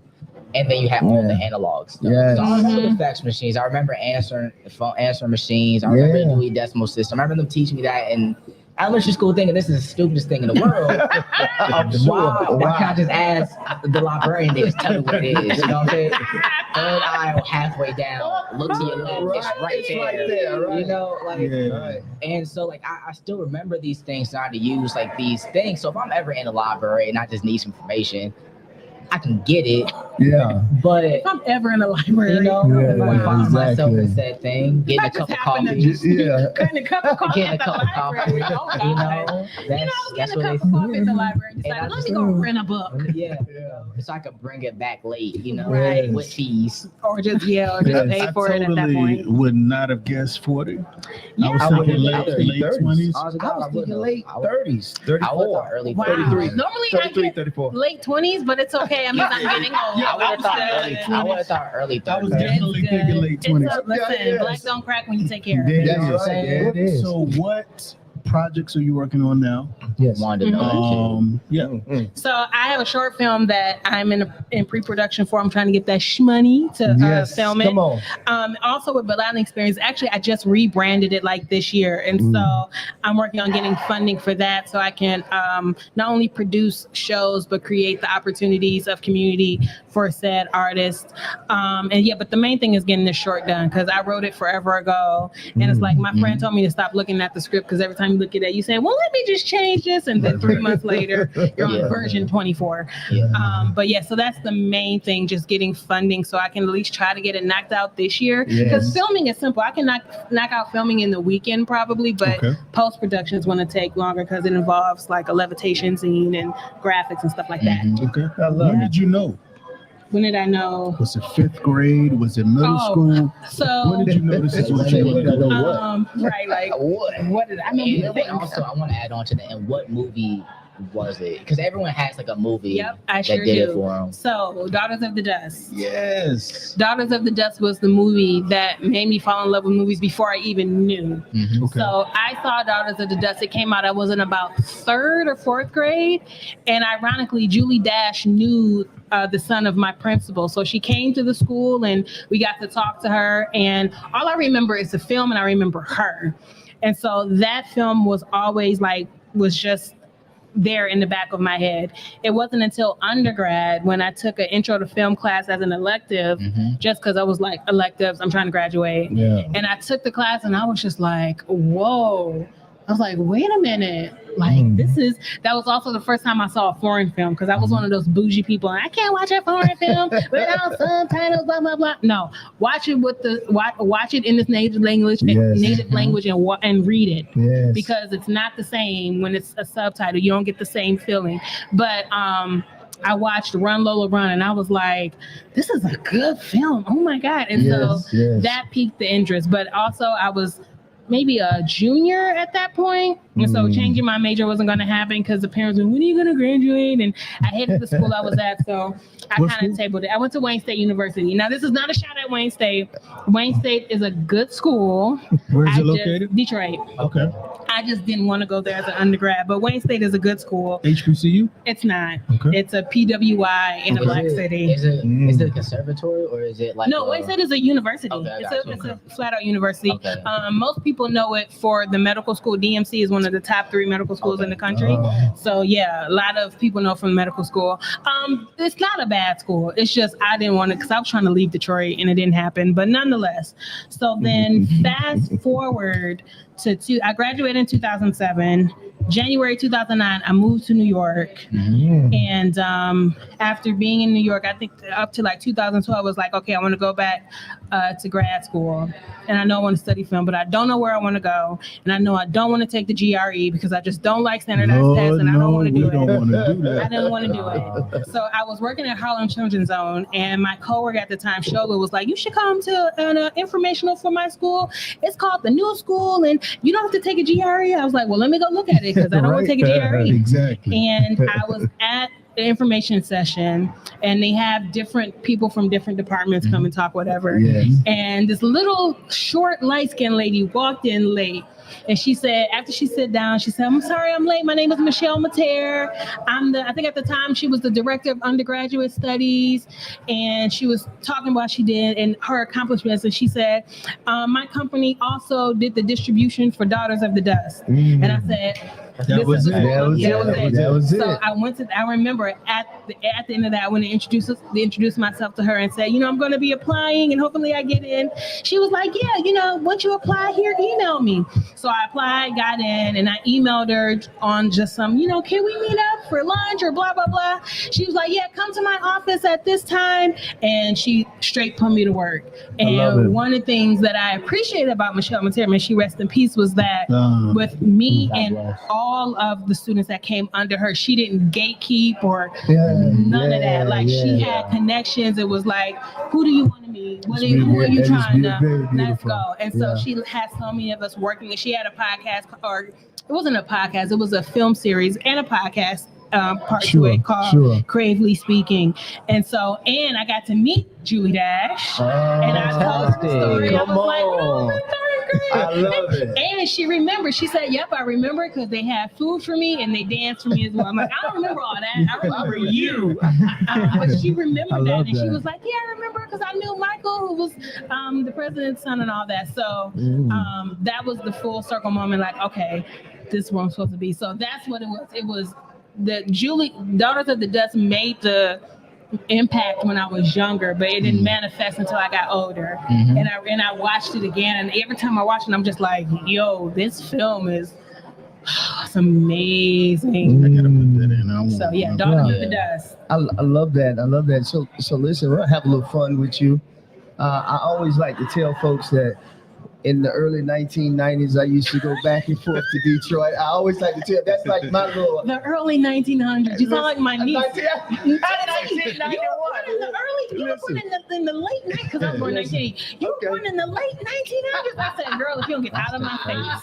That's a Get fact. out of my face. Don't say it's a fact. That's how I feel. How? You're Because one of the young people. No, because they feel like I'm born 2008 and they call me old. Oh, Since wow. I was So then 16, what she am calls me I? old. Oh, goodness. Wow. What am I? Yeah. I believe. That's crazy. We're all old to somebody. I know you it. So We all are. That's how I feel. So my first experience with Detroit, my homeboy, we was in the military. He took me to Detroit. But the first thing is, I don't know if they still do it. That's many years ago.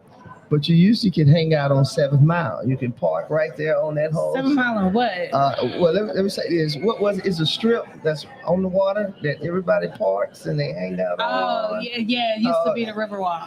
Okay, there we It go. used to be Riverwalk. There we go. Okay, They changed it a little bit. They did. Yeah, they Okay. have. Okay, that's first thing. I had a lot of fun. We did it. Mm-hmm. Number 2, he took me to Coney Island. So what you know about that Coney sauce? Now I got the cheese on mine, of course. You didn't like the cheese on yours? I mean, as long as I have my beans and my onions, I'm good. Okay, you good, yeah. Just so for they had a standard little Coney. cheese on mine.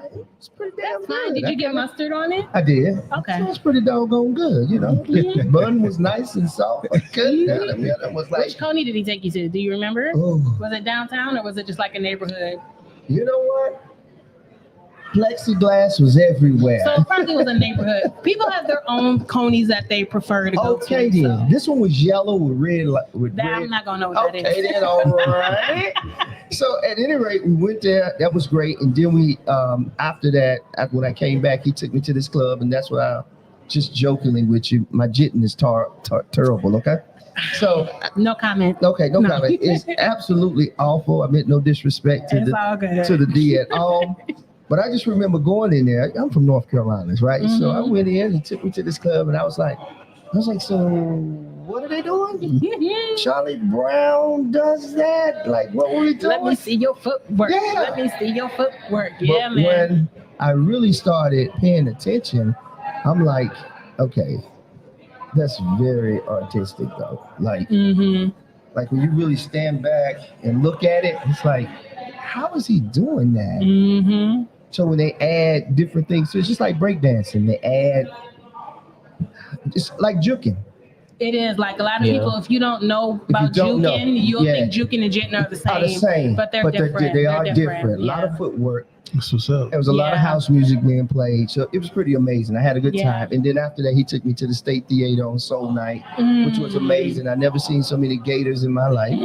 Sting Pink gave Yes, my Detroit players. He wasn't lying. He's not lying. Detroit loved him. Right. Go to Henry the Hatter and get a. Yes. Shout out to Henry the Hatter.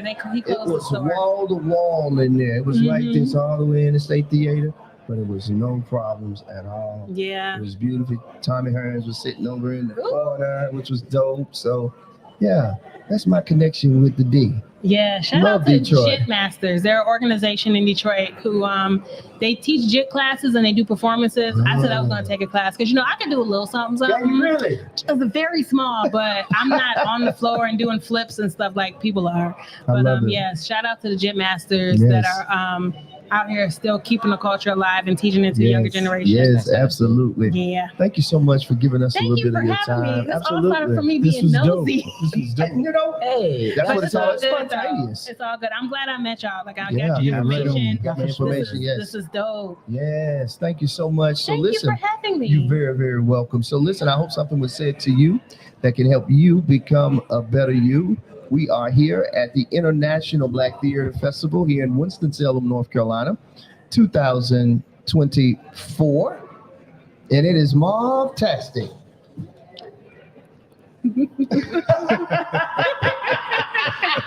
Fantastic. It is That's right.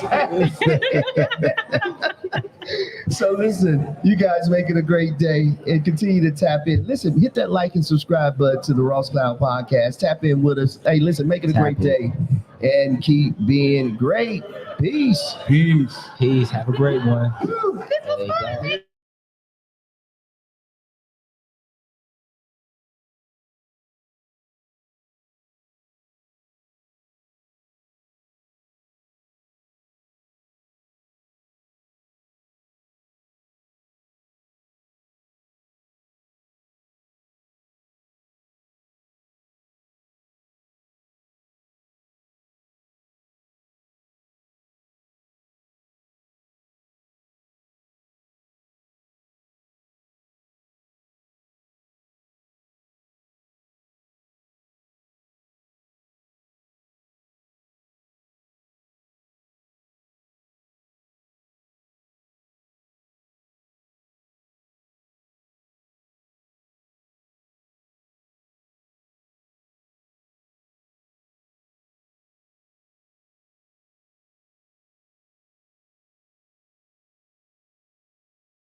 Today's episode of the Ross Cloud Podcast is sponsored in part by GospelStationCharts.com, where you can view gospel radio station song charts and track the promotion of your song, such as view how many stations are playing your song and how often, including what day and time your song played. Check it out now. Visit GospelStationCharts.com.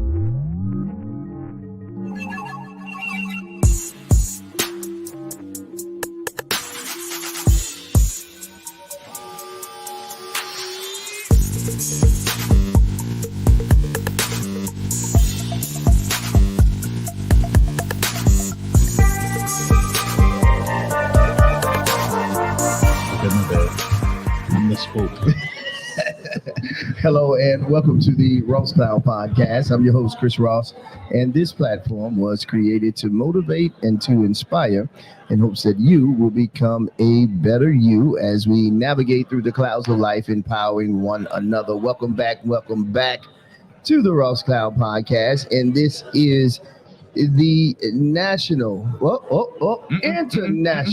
Here we go. Black Theater Festival. Put some respect on that.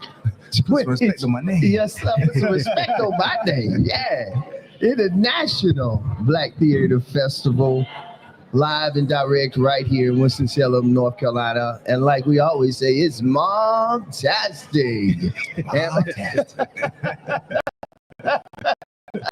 And we have my hostess with the mostest, my brother Ali Al in the building. What's happening? Oh man, it's all good, baby. We still here. What time is it? It's late. What was 10:32? Oh, okay. Yeah, I guess y'all didn't catch that. Oh, no. All right, I'll leave it alone then. So listen, we have. My bad side, man. I know, right? I was right there with you. I know, too, like you jump off and try to catch the rope. So listen, I know, right? So this is part two with the brother Jay Wells. Yes. Part 2. Yes, sir. Interview Exclusive. that they don't want you to hear. Yes, sir. Jay Wells, what's happening, brother? Man, chilling, man. Enjoying life, enjoying the festival, man. Glad to be back. I know that's right, man. I know that's True that. right. So listen, when we left off, you guys were talking about some amazing things. It's getting a little loud in here now.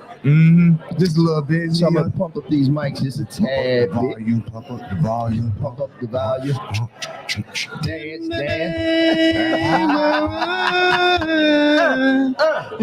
Boy, I'm getting sleepy up in here. Right?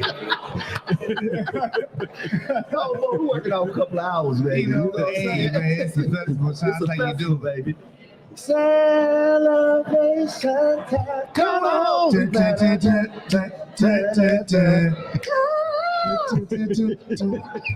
a celebration tonight. Yo, this why I like to come back, man. I know, right? You got to come back, man. Come back for, man. Yes, sir. So Jay Wells, we left off part 2, man. We were having some pretty deep conversations. I missed some of it, so Al, you know what? I'm gonna throw it over to you, Al. And let you guys So we were continue. discussing Jeho, the greatest homecoming on earth in Greensboro, North Carolina. Okay. Worldwide. Which will take place this year, October 19th. So we were putting the invitation out there, man, for you if you're free around that time to come experience, HBCU, one of the largest HBCU in the nation. Oh, that's right. And I'm not gonna say we're better than any other HBCU because we're all family. That's right. But it just happens to be the greatest homecoming on earth. So if you're free around that time, man, please, October 19th. And we start on that Monday, man. We celebrate all week, man, just to see a beautiful black folk, man, coming together to celebrate education, memories, love. So it's that's a beautiful word. thing. Yeah, it's beautiful. It's a beautiful thing. I better put the calendar. Word. Yeah, man. Shout out to that Jay Bird who be putting it on for Jeho too. Right on. Okay, Yes, sir. okay. Gotta plug that. So you need your lawn chair. Yeah, that's all you That's need. his lawn chair? Lawn chair, that's it. There's gonna be plenty of food. What? Come on, At man. 5 a.m. Yes. We shut it down when it gets dark. Yes, sir. So it's just out there, man, fellowshipping. Okay. Yeah, man. It's all day. Yes, sir. Okay. Listen, Jay Bird is standing on business. Okay. They standing on business. I love it. You know, it's so funny because we in Ram land. So Al, Right on. Winston-Salem State University. Shout out to the Rams out there, baby. Would you say y'all enemy territory? So we want to say that too loud. Yeah, we don't want to do that. Yeah. I got y'all back, man. Hey. Oh, Hey, and we know it. we do know it. Exactly. Because I'm like you, You go. Jay Wells, you got it, bro. Okay. Yeah, and we'll be in the back like, yeah, get it, Jay. Hey, man, you know, Jay. Yeah. I know what I mean. I'm gonna need y'all to grab an ankle or something. You hold them down for me, you know. We're going to pick something up. Yeah, Pick we gonna pick something something up, up, man. Jay. Yo. I'm gonna be honest with you. I got a good 30 seconds Yeah. with the hand to hand. Yeah. I'm talking about based on the shape I'm in. I got Yeah, you. me I too. got I you. got it for a good 30. If we can, Yeah. you know, get to a place where we can run, Yes. then we're good. Now here's where I come in at. I'm gonna grab the hell out of his throat. Yeah. I'm gonna grab her. Yeah. Okay. And then I can throw my weight on her. Weight is important. Yeah. You know Weight's what the I'm saying? equalizer sometimes. Yeah, man. You know what I'm saying? If I get close, now he might two-piece me on the way to going in. Maybe 4 or 5 Just land piece on me. him. But if I get a hold of him right in here somewhere, that forearm, Mm-hmm. it's a wrap. He going to sleep. Yes, sir. He going to sleep. Nighty night. Yes, sir. Night, night. Oh, no, I didn't say it. I didn't say it. You ain't say it. Yo, Night, I night. got a great Oh, question yeah, for go you. I knew you'd catch it in a second. In your experience, Yes. Yeah. you know, doing stunts, Mhm. what is the scariest, like, what stunt has ever been a stunt where you like, you know what? I know I signed on to this, but I'm having second thoughts. I'm kind of early off in the game, but probably my biggest stunt, like that's like stunt, is I did a stair fall on Tyler Perry's Sisters. It was my first time, man. It was one of those things too, because I got in and the stunt changed a few times before we got to that it being a stair fall, because at first it was supposed to be a fight, and I get thrown through like a plain glass window. I'm like, okay, man, that's gonna look sick on my reel. Right. You know, going through some glass. No doubt. Then it switched to that to, all right, no, you're not going through the pane glass window. Now you're going through a glass coffee table. I'm like, all right, that's still glass shattered. It's still gonna look sick. Yeah. And then it turned into, all right, now you going down the flight of stairs. Like, come again? Now, how many times you have to do that too? Bruh. Oh, Wow. Bruh. that's movies. That's why I said that. Man, stuff like that, you Okay. typically want to do like a few times. Okay. But I legit did that stair fall like 7 times. Oh. Yeah. And like, going back to your question, it was like, I'm like, man, like, yo, can you do this? Like I hadn't seen stair falls and studied it, but I hadn't done it yet. And I'm like, man, you know, like, you ain't signed on to do a stair fall. They ain't tell you that interview. You like, you know, and all the negative stuff started kicking up in your mind Sure. and whatnot. Like, man, no, you got a long career, man. Don't do that. You don't not. And it was like, man, but like I'm here, and it's like, you know, you don't want to ever want to get someplace and not be able to do your job. Yeah. And so you want to be, you know, when people call you, you want to be honest with who you are and what your abilities really are. Yeah. You know what I'm saying? So you don't want to get someplace, you know, it happens. People, they say it can do something to get there, and then they get effed up. You know, you get hurt seriously. Now they got to find, you cost some production money. They got to find somebody that can do the stunt. Mm-hmm. Now you on the insurance because you got hurt because you did something that you said you could do, and you got hurt. And all that was going through my mind, but you know, visualization is a real thing. And so I had several hours before I actually had to do it. So just in my mind over and over again, I just played out, you know, overriding those negative thoughts. Like, all right, this is how you approach it. This is how you do it. You can do it. Tuck your shoulder, put your pads on, you'll be fine. I just kept playing in my mind over and over again, until I pushed out all that negativity. All I could see was my execution. Wow. Of it. That is very It powerful, really man. is. It really is. I had to do it because it's like, to me, it's like, this is my career. It's like, they're going to hire you again. You hear, you talk about you can't do something. Nah. Yeah. That makes sense, man. Yeah, so, you know, I did that when I mapped it out and I got to it and I did it. Man, And to that's come out on the beautiful. other side. I know, right? Yeah. Yeah. Okay. You know? Okay, you know, I'm still Yeah. here, you know. Still here. I'm all right, and I have But you know what? On the real, like pushing through, and this sometimes it's day to day.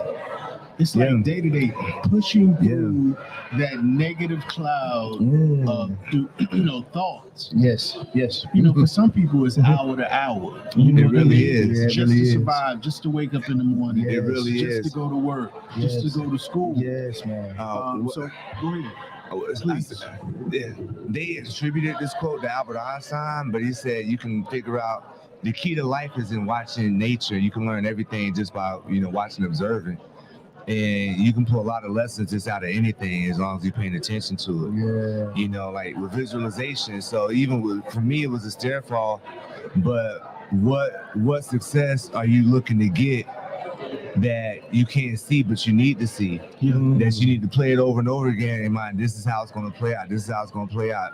You know, and overriding those negative thoughts now, because it's 50-50. A lot of people pump up the negative, but that's only half of it. It might not work, but it might work. It's 50-50. Yeah. So if it's truly 50-50, it could go one way or the other.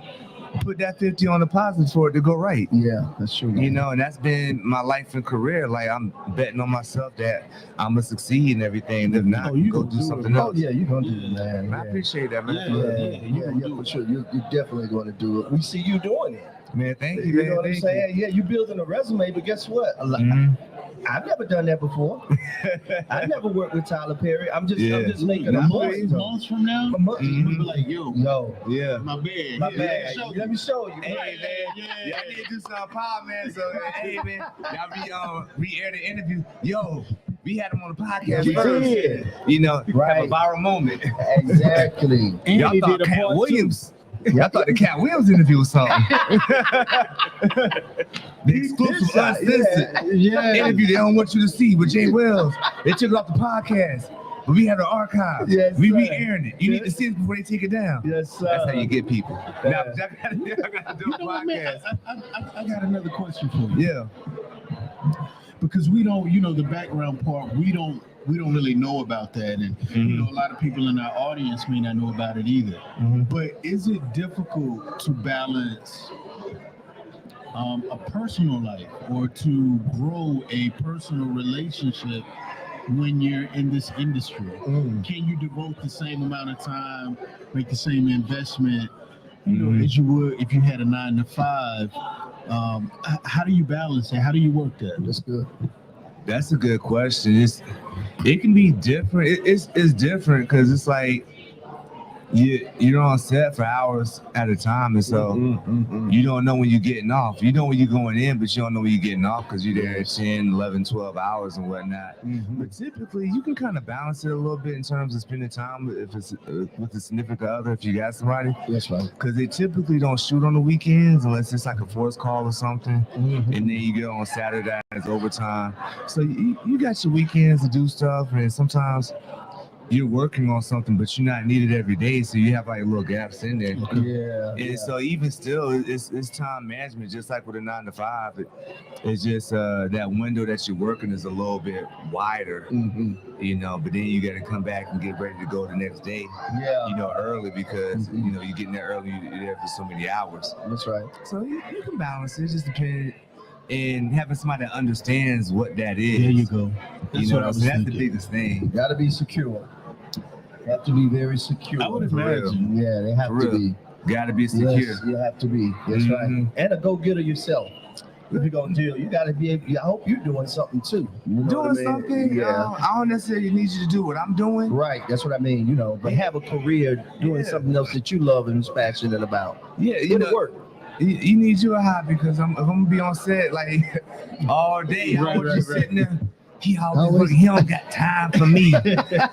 He always working. You like going out, don't you? Thank you. Yeah. You know, I could be here under you all day and broke, eating on your nerves. It is. Or I could be working and you mad. So just pick what you want to be mad about. That's right. Which one? That's right. That's right. I'm gonna add 2 nickels to rub together. Yeah, you know, we talk a lot about mental health on our platform. To Al's point, he's going in with relationships, and that's very relationships is very, very important. How you bring a balance in that, but I also want to add that mental component to that also.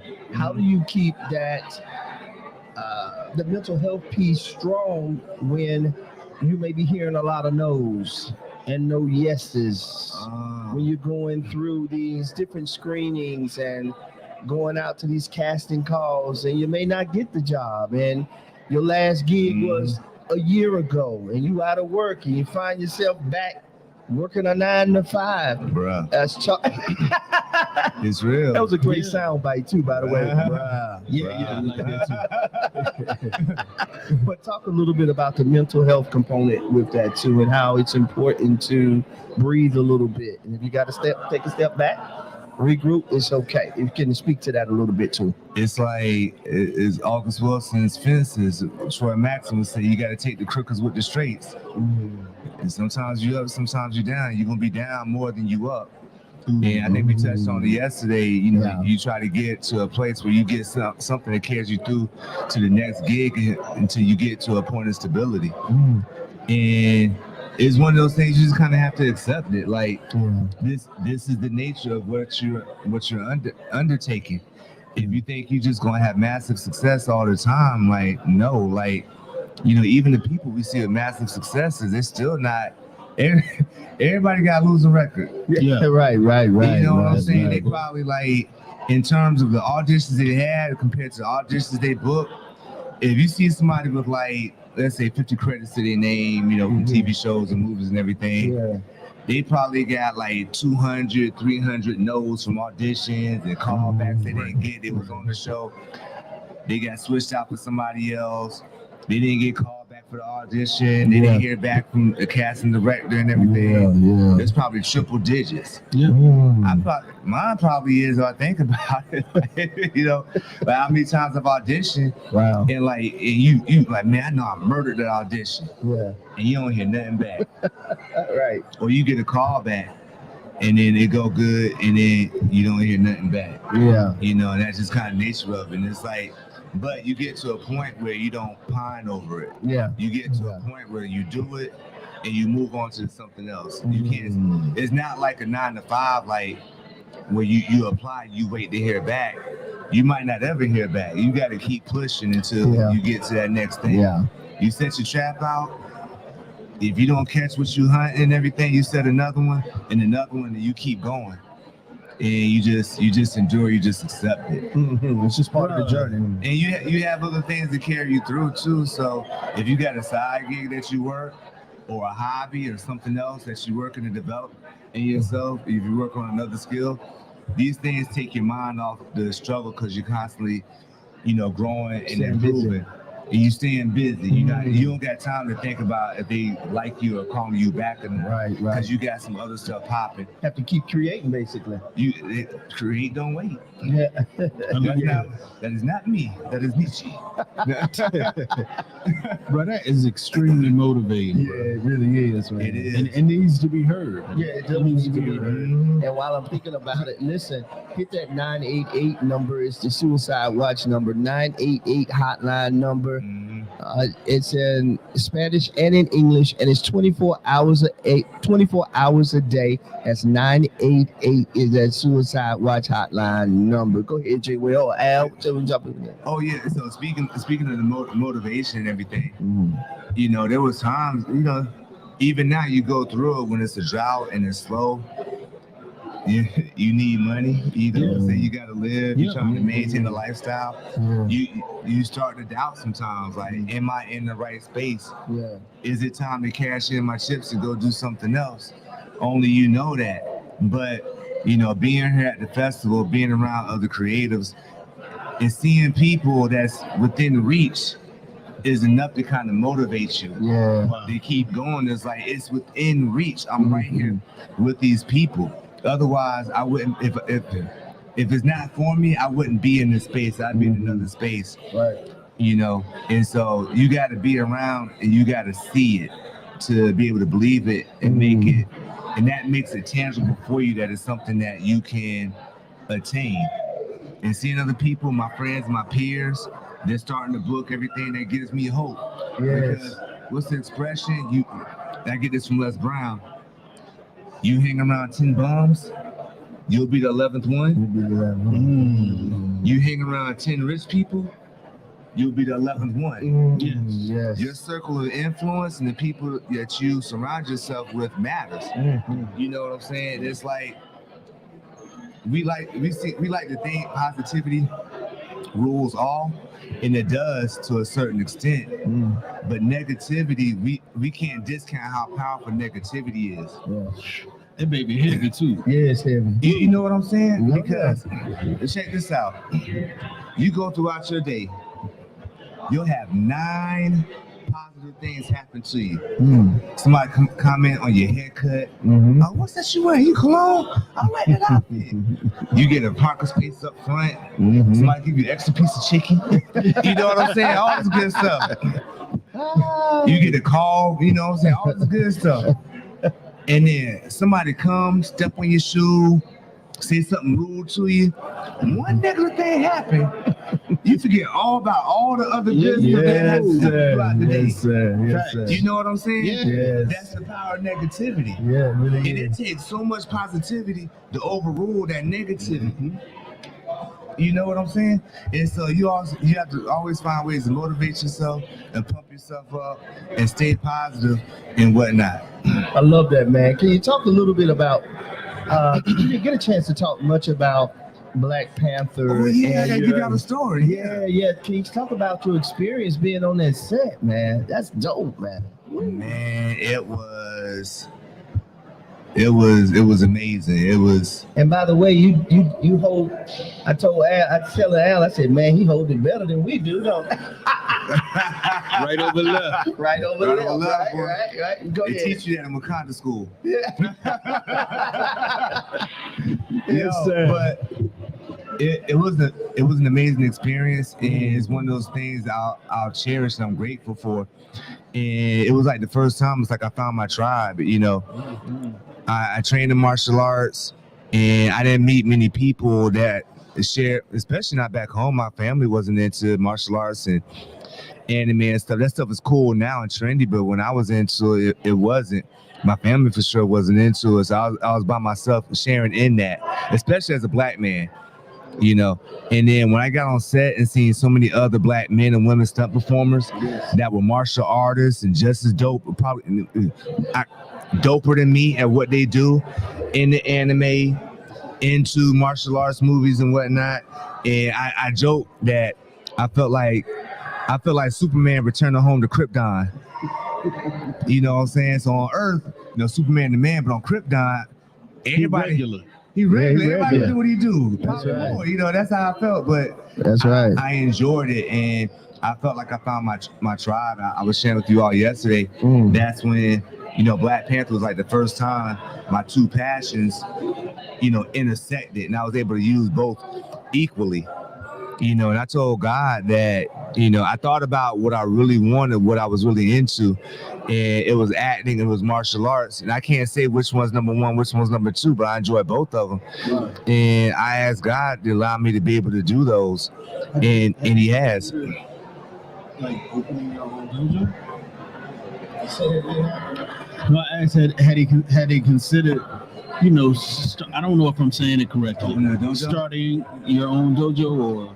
I have. That's one of the things I'm thinking about. The only thing I'm kind of reluctant. I want to start something I can't keep up with, and I enjoy having my time. That I can go. Like if I want to go and visit, you know, family, I can, and go do something. That's a commitment. I don't know if I'm really ready to settle into yet. Gotcha. I want to have my own dojo and teach what I've learned, but I don't know if. I don't know. I'm getting to that point where I'm ready to have that level of commitment with it, but we'll see. But that's something that's really on my mind, opening a dojo. And I'm just thinking about our communities, man.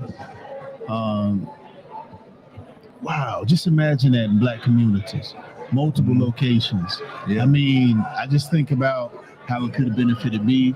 I think about our work in education. Yeah. So the young brothers that it could definitely benefit. That's facts. And to your point, I do teach. My buddy has a dojo, New Tradition Mixed Martial Arts, and I am an instructor there. You know, so I'm there, and if I'm not on set, I'm there. And we have a good working relationship. He understands what I do if I need off. He's like, all right, you know, we have other instructors there to cover. And so having that kind of balance, it really kind of frees me up. Yeah. You know, he has to be there because it's his school, but I have the leeway to, you know, be able to leave if I need to. With my own school, it would take me a little time to build it up and, you know, teach my other instructors the way that I teach in my style and everything. Yeah. And then I have that kind of leeway. It would just take me a little while, but that's something I am, you know, considering. I know definitely in this area, I don't know of a Black. Oh, okay. No. Yeah. I've never. Yeah, in this area, I've never seen it. Yeah, I don't know of like a Black-owned dojo in the area that really focuses in on the forms of karate that you do. Yeah, because you do have a lot of schools, but it's like many things that we have. Like you got a little place, but not. You know, we're the minority in a lot of different sectors in the workplace, ownership. You know, a lot of sectors, because there are, you know, famous and well-known Black martial artists, but not an overwhelming amount of Black-owned or ran dojos. We were talking about Mr. Jason Wilson the other day, but we need more Jason Wilsons. He's a brother that inspires me. Wow. You know, I motivational speak too, so I try to infuse a little bit of that into my teaching, not just teach you, you know, punching and kicking, but getting you to think also. It's beautiful. I love it, man. That's absolutely beautiful. You got something that you want to add? I was just saying that, like, I think if you really want to do this, I think that you can. Like, anything is possible as long as you just take your time and like really create a plan with it. You know, preparation. You know what I'm saying? That's real. This conversation sounds, because I have been thinking about it. Keep thinking about it. Keep thinking about this area too. Seriously, keep doing that. Write it down, man. Yeah. You know where you want to rest. Like, yes. Yeah. I'm gonna tell you, you got major support around here. Yeah, definitely. Okay. Yes. Go ahead, Al. No, go ahead. Go. Talk a little bit, if you would, about you said something about it earlier when we was just talking off camera. I know, I want to do that so bad. You know, you want to say, shut up. We working. But no, really, y'all, it's a buzz going on right now. I know y'all probably hear what's happening in the background, but it's a festive time, baby. It's going down, you know, at the festival and everything. But talk a little bit about the production side of it, the producers and writers that were a part of Black Panther, if you would, a little bit. What was it like being on set with them? That experience, knowing what they were creating. Let me say that the history that was being made with that film. I can't really speak to it because I was with the stunt team. And I got you. Okay. Every department is kind of around. They kind of own. Okay, understood. You know what I'm saying? Like the Navy's with the Navy, the Army with the Army. You know. Yeah. You know what I'm saying? So it's like so separation a little bit. It is, and so lunchtime, people sitting with their cliques, like the background sitting with background, stunt sitting with stunts. Okay. First team sitting with first team. It's, Okay. no, but it's a little bit of segregation going on. No, I got you. Not just pro segregation, but you know, people sitting with their cliques. Yeah, but it still was such an empowerment moment for yourself, though. It was, to be on such an extraordinary film and set, you know, and one I was fortunate to be a part of.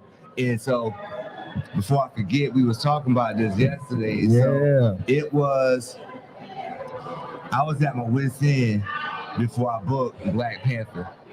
Like, I had been going, and that year I was delivering pizzas, and in terms of work, I was jumping from lily pad to lily pad. Like, this is about to sing, I jumped to the next thing, literally just scraping by. Wow. And I'm trying to think of a quick way to take you through this. So quickly. Man. When I moved to Atlanta, I worked in marketing, and so I saved my money to be able to move and everything. So I didn't have to like really work where I could really go and just focus on acting classes and networking and going on things, not being tied down to a job. And so I had that kind of freedom. And so, but I would still do brand ambassador gigs here and there. And so my plan was shoddy because I was thinking like, all right, I'll go to Atlanta, 4-5 months, I do an audition with Tyler Perry. He gonna book me, I'll be a serious regular. Yeah. That's gonna be my job, Right. That ain't how it works. That's not how this works. No, that's not how any of this works. So, needless to say, in a year's time, like I'm out of money, so I'm like, I gotta work, and so I'm hustling, like getting just enough, and then I go home, my mama cook freezer food, I bring it back. And so I'm eating leftovers for weeks. Oh, that's facts. I love that. Those kind of stories need to be heard. Yeah, they do. Right. Yeah, because it's not an overnight success. It's not, finished product that you just flick the switch. Yeah. So I'm gonna get back to the story, but to that point, the one thing I learned doing this in the pursuit, especially in the pursuit of the arts, but in the pursuit of your passion, your career, whatever that is, you got to be able to afford to keep going. Yes, sir. Everybody, it's a success if you can make money at what you do, but can you make enough money to sustain yourself? Making money is a success, whether it's $5, $500, $5,000. Yes, man. You make money doing what you enjoy doing, that's a win, no matter how much it is. No matter how much it is. Yes. But it may not be enough to sustain you at the onset. Right. But you still got to live and maintain. You got operating costs and everything else. Yes, sir. But you got to be able to afford to keep going because, you go out to LA, Scared Road, a real thing. Oh, it's real. You got people, there's literal people on the streets and in tents with their hopes and their dreams, and they couldn't afford to keep going, and now they're homeless. They couldn't afford to get back home. Not at all. Not at all, man. And so you got to balance it too. Like, have y'all read The Alchemist? No, I have not. So, quick story. So, in The Alchemist, there's a story about this guy. He went to the castle, and he was a guest there, and he gave him a spoon with olive oil in it, filled to the top. And a massive castle, like 60 stories and everything. Yeah. He's like, have you been here before? No. He's like, man, please go. Look at my castle, but don't spill the oil. Bring this spoon back to me, all the oil that's in here. So he carefully went through each level, looking at the spoon, careful not to spill it. He went to the top floor, then he came all the way back down. And then he came before the king. He's like, listen, look, here's the spoon. I returned it how you requested. I haven't dropped any oil in it. Yeah. And the king was like, well, did you see the painting that I got from Egypt on the second floor? No. Did you see the statues I got from Rome? No. Did you see, this other work that I have? I'm like, no. He's like, go, like, you're here, you're a guest, please. Go and look and see this stuff. Enjoy yourself. You have free reign in my castle. Go and look at it. The guy went back, looked at everything, and came back down. Oh my gosh, king, that painting and the rugs and this, that, and the third. It was amazing. I've never seen anything like that before. Good. I'm glad you enjoyed it. But what happened to the oil? Is that, in my amazement, I spilled the oil. And the king was like, listen, go enjoy and see everything, but don't drop the oil. So there's a balance between living life, enjoying yourself, and responsibility. And you got to find a way to balance that. He's got to, good, man. And so, you got to afford to keep going. That. You can't drop the oil. And, Scared Road is full of people that have dropped the oil along their way, and they can't get it back in the spoon. Oh, man, that's good stuff. Once it's gone, it's gone. Sometimes it'll strike again, but you got to find a way to keep going and sustain yourself. Yeah, no doubt. And with that was Black Panther. So I was going back marketing. I'm having to work, surviving and whatnot, and going from gig to gig. You know, doing just enough. Got a lucky break. I became a stand-in on this movie called Tag. I was a stand-in for Hannibal Buress. Oh, yeah, legendary. Yeah, I did that for that summer for like 3 months. I got consistent work. I'm like, yes, like man. You know what? We got to give him a hand clap for that. Yeah, Tag was a fantastic movie.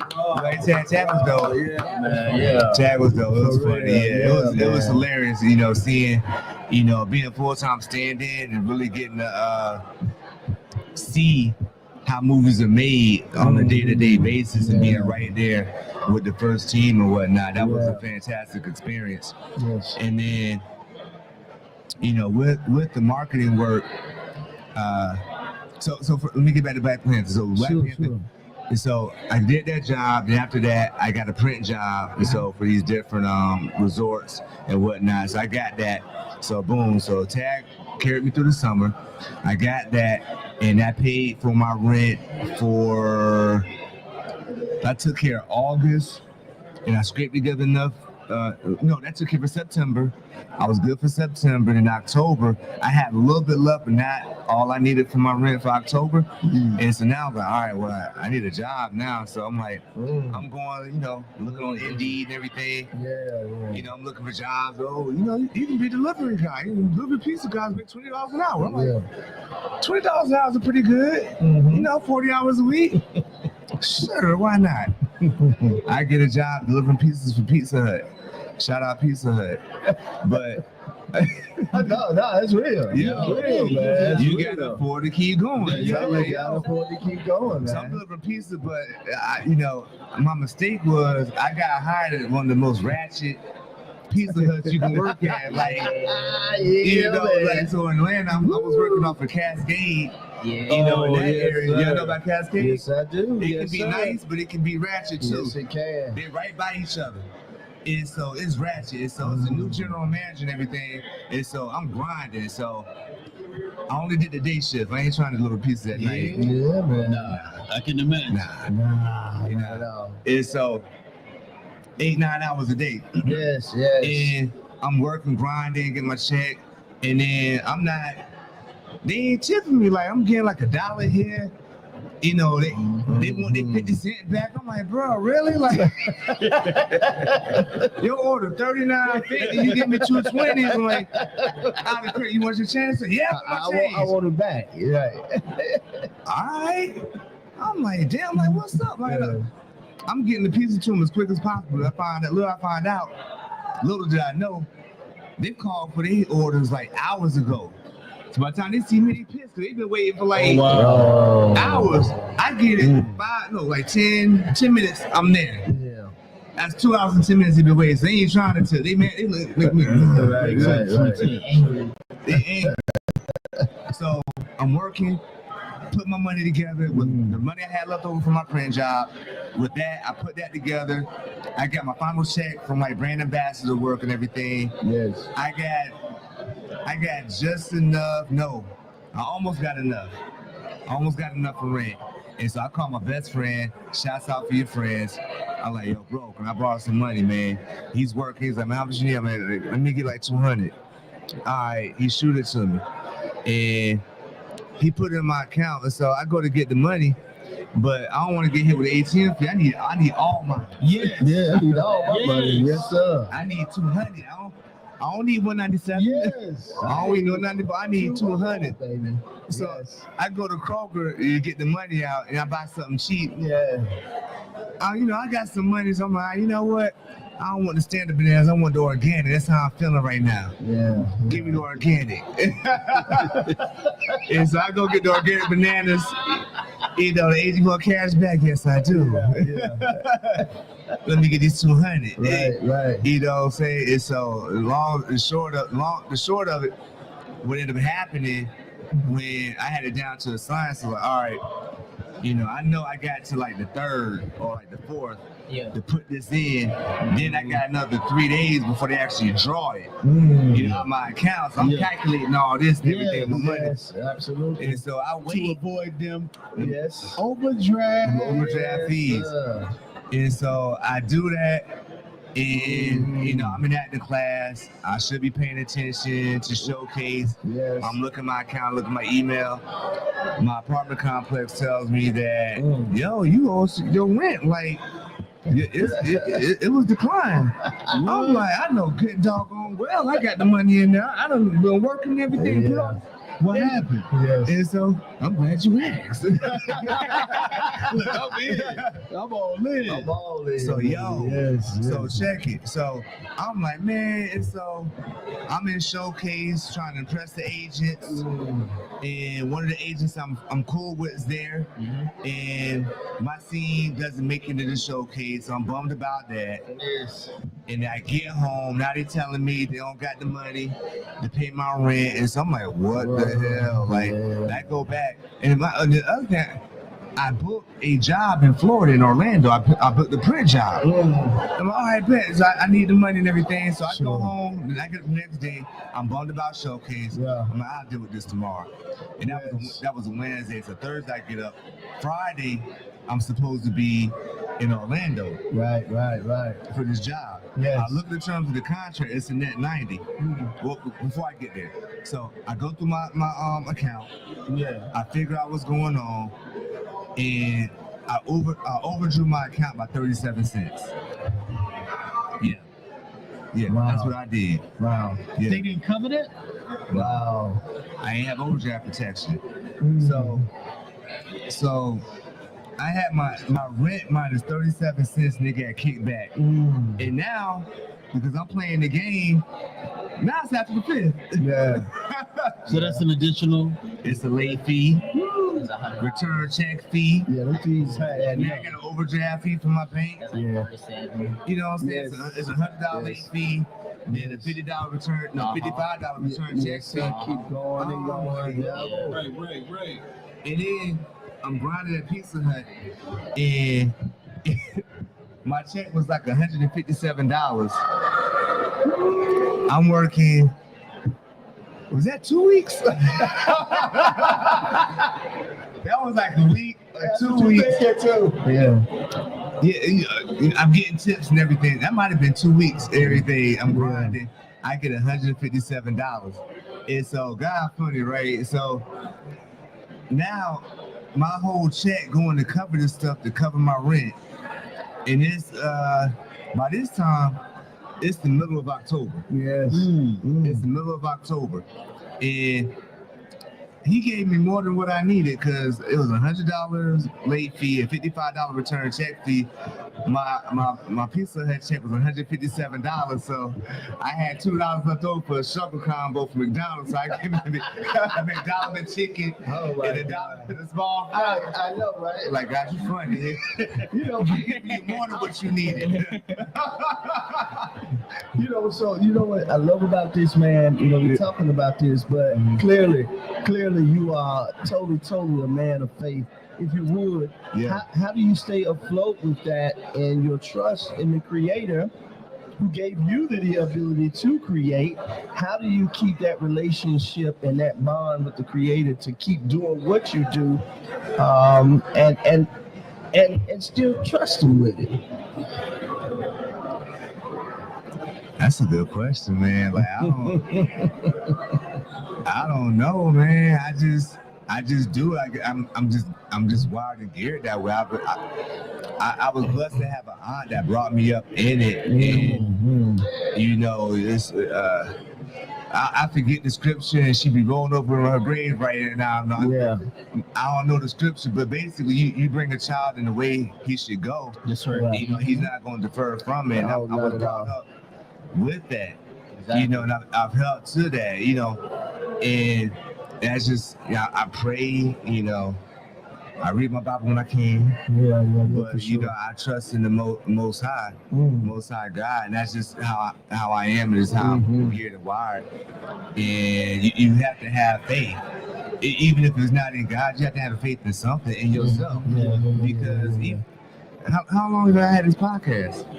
Oh man, I've had this for independently about 2.5 years now. I think a little more than that, bro. Okay, we'll say 3, man. Yeah. You know, so you know what? Caught up in the passion of it. I love it. You have to have faith to start and do your own thing. Absolutely. You have to have faith in a belief that it's gonna work. Yes. You know what I'm saying? Yes. So faith is relevant, Yes. evident in so many things. You have to have it. You have to. You know Yes. what I'm saying? And so You have to.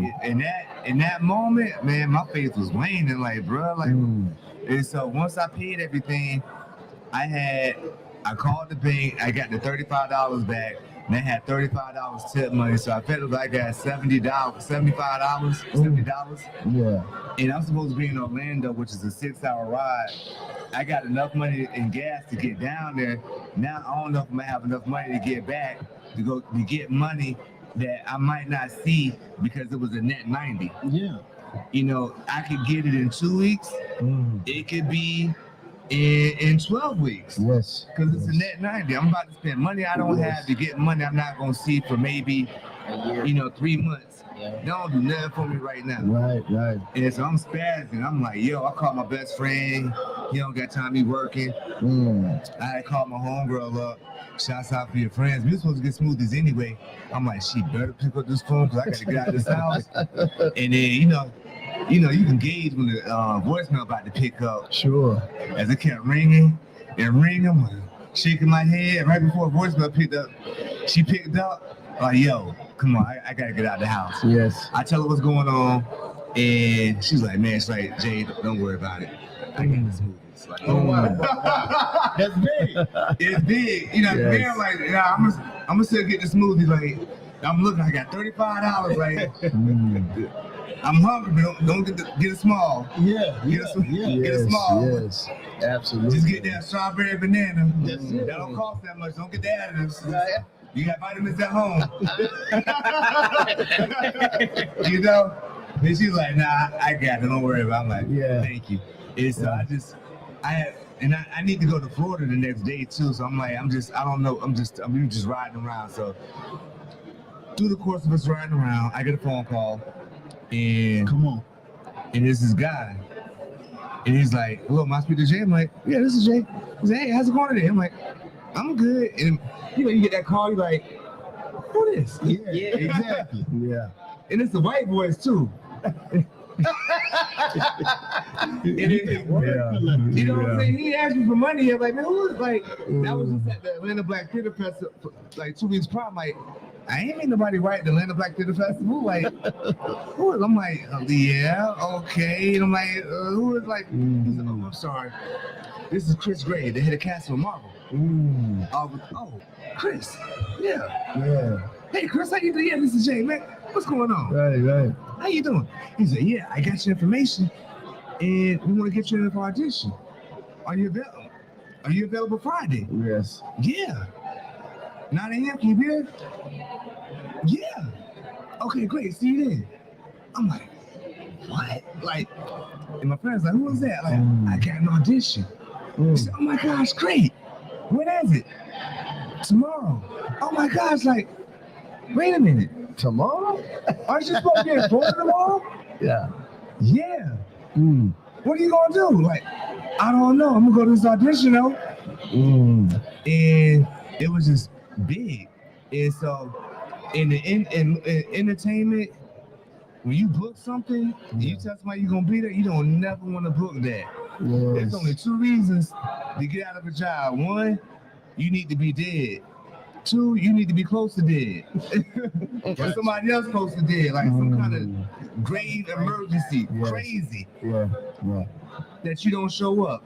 Now I booked this job, I'm supposed to be there the next day. I don't leave them stuck though. I call one of my homeboys. Hey man, listen, I got this opportunity. Can you go? It's a print job. You want to do it? You know what? I'm actually off that day. I can go do it. Yes. Bet, because he usually works on Fridays. Happen to be off that day. Yo, email me your headshot and resume. I'm gonna forward it over to my agent and send it to him. I love it. So I call my agency and I'm like, I don't tell him everything. I tell him like, yo, listen. Yes. I got a financial hardship, which wasn't a lie, but wasn't all the truth. It wasn't everything. This is what you need to know. Right. I can't afford to make it down there. Yes. Facts. You know, of course, they mad like, oh my gosh, like it's the next day, and this you tell me this, and we got like 12 hours before you gotta be there. I'm like, listen, I understand, like, and I apologize, but I found a coverage. I know somebody else. He's available. I'm gonna send you over his headshot and resume. You know, he looks about not as cute as me, but you know, he'll do. He good. He'll get the job done. Like, listen, I got somebody for you. I didn't just leave the job. So if you got to do something like that, you don't want to leave your people stuck. Right. No, you don't want to do don't that. bring nobody a problem. Bring them a solution. Yes. You know what I'm saying? So I got a solution to the problem. I'm gonna do this. Like, period. And I figured, like, man, they might want to drop me. They might not want to work with me again, but I'm gonna take this chance. Like what Eminem said, you get one shot. One shot. Do not miss your chance to blow. Yeah. And so I'm like, all right, I go home, eat a little something, play some Tekken. Yes. You know what I'm saying? PlayStation Nation, go to bed, go the next day. And like, all right, I pack my bag, you know, my workout clothes or whatever. And I go down to, at the time, it was Pinewood Studios. Yes. And I park. I get there and I park. I see another brother walking in, another black man. And at that point, I'm looking and saying like, yo, what's up? Like, what are you doing here? Yes. I don't know the brother. I'm like, yo, they said they want to see me. They said they want to see you. What you doing So here? can I interject? Yeah, go ahead. So that energy was based on, normally when you get into these roles, it's not a lot of black roles available. So immediately it's like you not knowing that this is a whole, you're about to work with your tribe. Yes. You don't know that on the other side. I don't know. I don't know what's behind that door that he about to walk into, about to walk into. But then in that moment, to your point, the gravity of the situation hit me at that point. Like, ooh, they said audition. Yes. Not book. You gotta come and try out for this part. Yes. They probably gonna try out other people too. Like, not just you. Like, and then I was like, oh my gosh, like I just, you know, I left off one job for a chance. Yes. And it was like, man, you know what? Bump it. I'm here now. Leave it on the floor. You know, I can't do nothing about that. I'm pressing forward. So I go inside, and that brother was a little bit taller than me. I'm about 6 feet.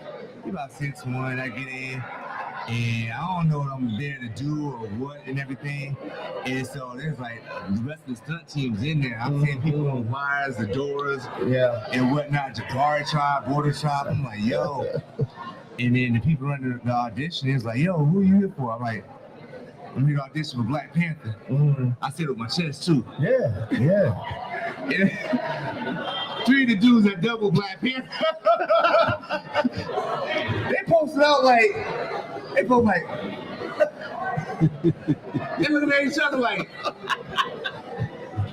I think he's supposed to be here for the Jabari tribe. I'm here for Black Panther. You're like, no, I'm here for Black Panther. Right. They look like they didn't say that was like, bro, we Black Panther. Like, go with the Jabari tribe. Like, all right. So I go over there.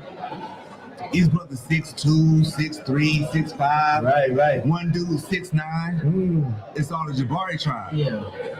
And I'm 6 foot. I'm 170. Like, you see the movie? That's me. They're your size. Like, you know what I'm saying? Yes. I got this joke. I was a little Jabari that could.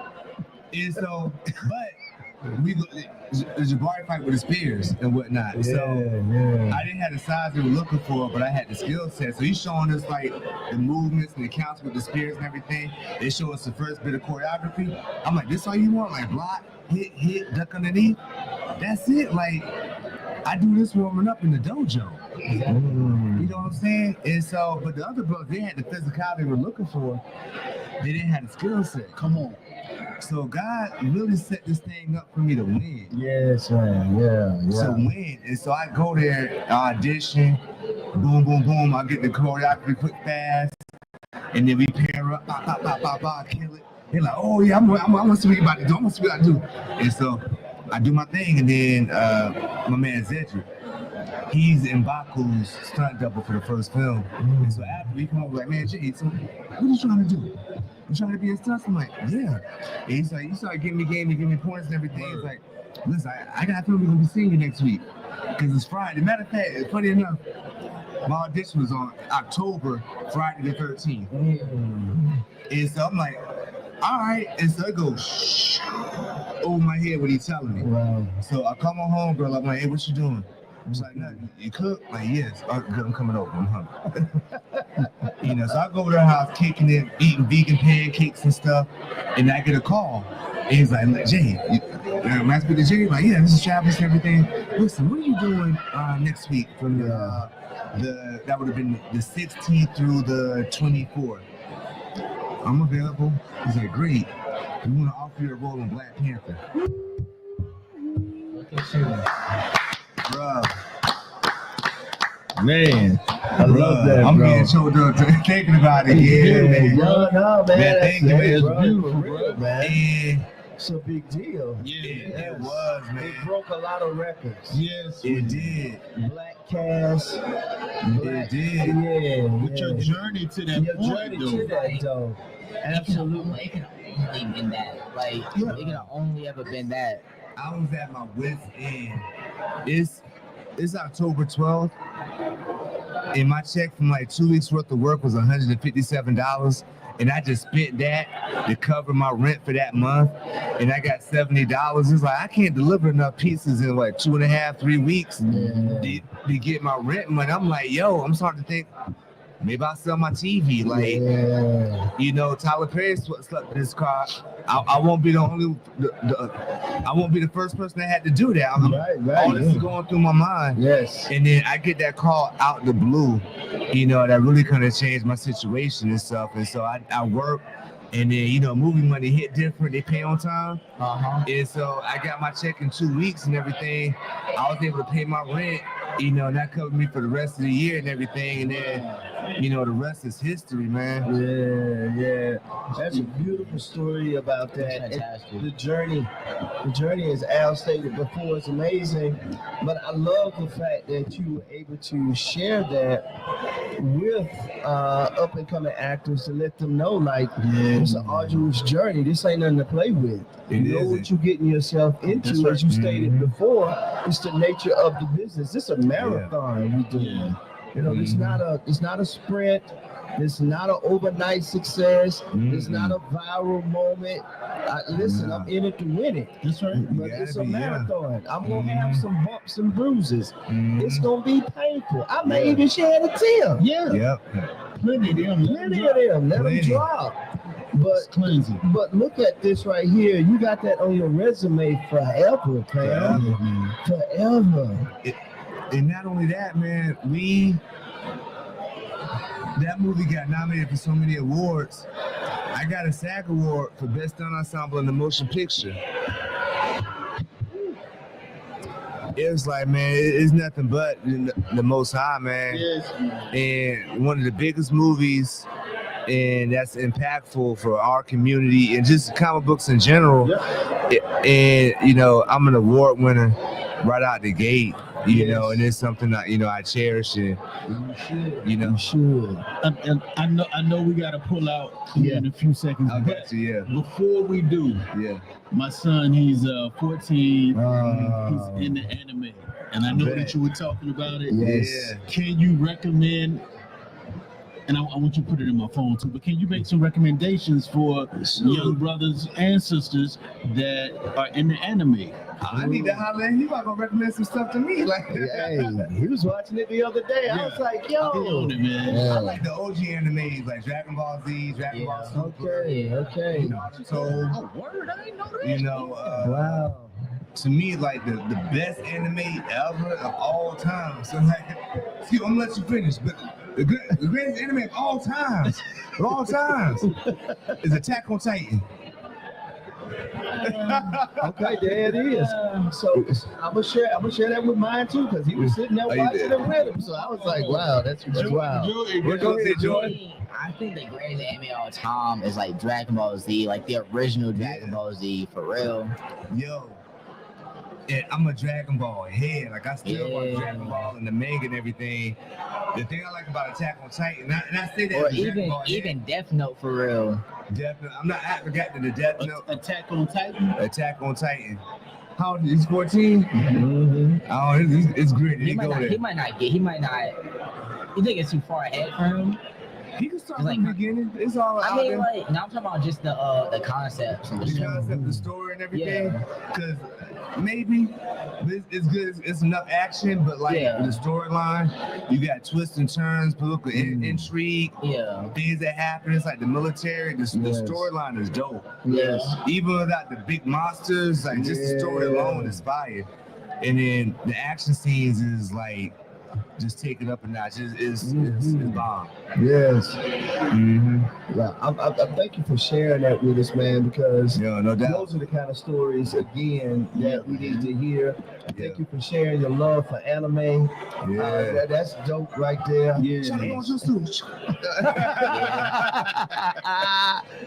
love it, man. I love it. You know, the days. I got my Naruto hoodie on. I was checking you out. I was checking you out just then.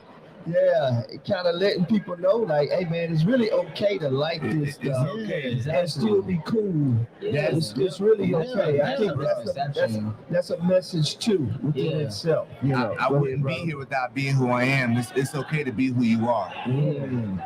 Back home, I was trying to fit in with.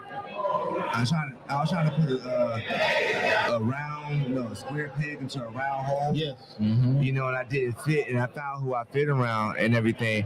And I wouldn't have booked Black Panther, but for me being myself. I wasn't the right size to be in the Jabari tribe, but because I had this martial arts background, that was instrumental for me booking that role. Had I not, been following my passion all this time, had I not been trained in martial arts, I would have got the opportunity and it would have been wasted on me because I wouldn't have booked because I wouldn't have had to necessarily the size or the skill set. You know what I'm saying? So that's one of the things I talk about when I go and motivate and I speak, how your passion makes way for your purpose and everything. Like back home training, I didn't know what my life would look like with martial arts. Would I be a teacher? Would I fight? Like I didn't know. I did it because I enjoyed it. And I endured because I enjoyed it and wanted to learn martial arts. And then years later, it was instrumental for me having one of the biggest breakthroughs in my life and career. And so I tell people, you got to support yourself, but it's worth it to keep pursuing your dream and your passion because you don't know how it's going to make way for you. You know, there's stones yet uncovered and there's pathways you haven't come upon yet where your skill set is going to make sense. Steve Jobs, when he was in college, he dropped out. He took a Hindi, he took like a writing course, like a calligraphy course. And so he learned different types of calligraphy and whatnot. And that's what we have in our smartphones today. When you go and you got Times Roman, you got the bold font and everything, that comes because he took that calligraphy course. Had he not done that, it would be basic typewriter font, but we have these options now because he did that. And he did that years ago, but when he got to the time to make the iPhone, oh, you know what would be cool for this device? This would be cool. And now it's a staple on your smartphones and tablets. He just followed what, his passion, just doing what he enjoyed. Yeah, brilliant, very brilliant. Listen, Jay Wells, this has been like, just like a wonderful conversation, man. Yes, indeed. I wish I had the behind the scenes combos. Yeah, I know. Well, there's so much that we could talk about, but we respect what you do, and we value you as a person. And we're super proud of you, man. On this platform, man. Listen, dude, you accomplished a goal to do something in Black Panther. We all know the records that it broke, and it just was a beautiful moment for us. And we came out and we supported. And it really showed how strong we are as a people, as a culture, especially when it came to supporting And that black dollar is strong, man. It's strong. Yeah. And so it showed the world something. Can I ask one more question? Go ahead, go ahead. I know, we got the roll, but go ahead. When you saw it all come together that first time, did it break you down? Like the whole movie, when you saw it all come together, did it break you down? It broke me down, and I wasn't even a part of it. Yeah, it was beautiful. I can't say it broke me down. I was just proud to be a part of it. Like, I watched it for the first time. I had to watch it again because like it was so much. And, you know, it's at the premiere. You caught up in the moment, so you enjoy it, but you can't enjoy it properly because there's so much going on. Kind of like the festival. There's so much going on and everything. And so, you know, the second time I was able to kind of really break down and appreciate the moments and the gems that they put in there. And yeah, but I appreciated it, and I was happy and proud to be a part of it. I love it. I love it. I love this. So listen, we're gonna have to end this conversation with Jay Wells. And I appreciate y'all letting me cook, man. Come on, man. Hey, it's okay, man. Bro, you stirring it up. Yeah, man. You cooking it up, man. So we okay with that. Yeah, man. We okay with that, man. It's beautiful. Y'all want to see part 3? Yeah, we gonna have a part 3 with you, man, because we got to get back to. Yeah. Yes. You know what we're gonna do? No, you know what we was talking about before? Talk to me. With the industry and everything. Yeah, we're gonna have to do a part 3 on that, man. Yes. Artistry, you know what it means and everything. Yeah. So it's got to be a part 3 on this. So listen, I don't want to get these brothers started up again, but we want to go ahead and keep it going and keep it going up again. And listen, man, we're super excited again to be a part of the International Black Theater Festival. This is amazing. We're gonna close this out, but we gotta close it out with that Wakanda, bro. We got to. Okay. Mayba!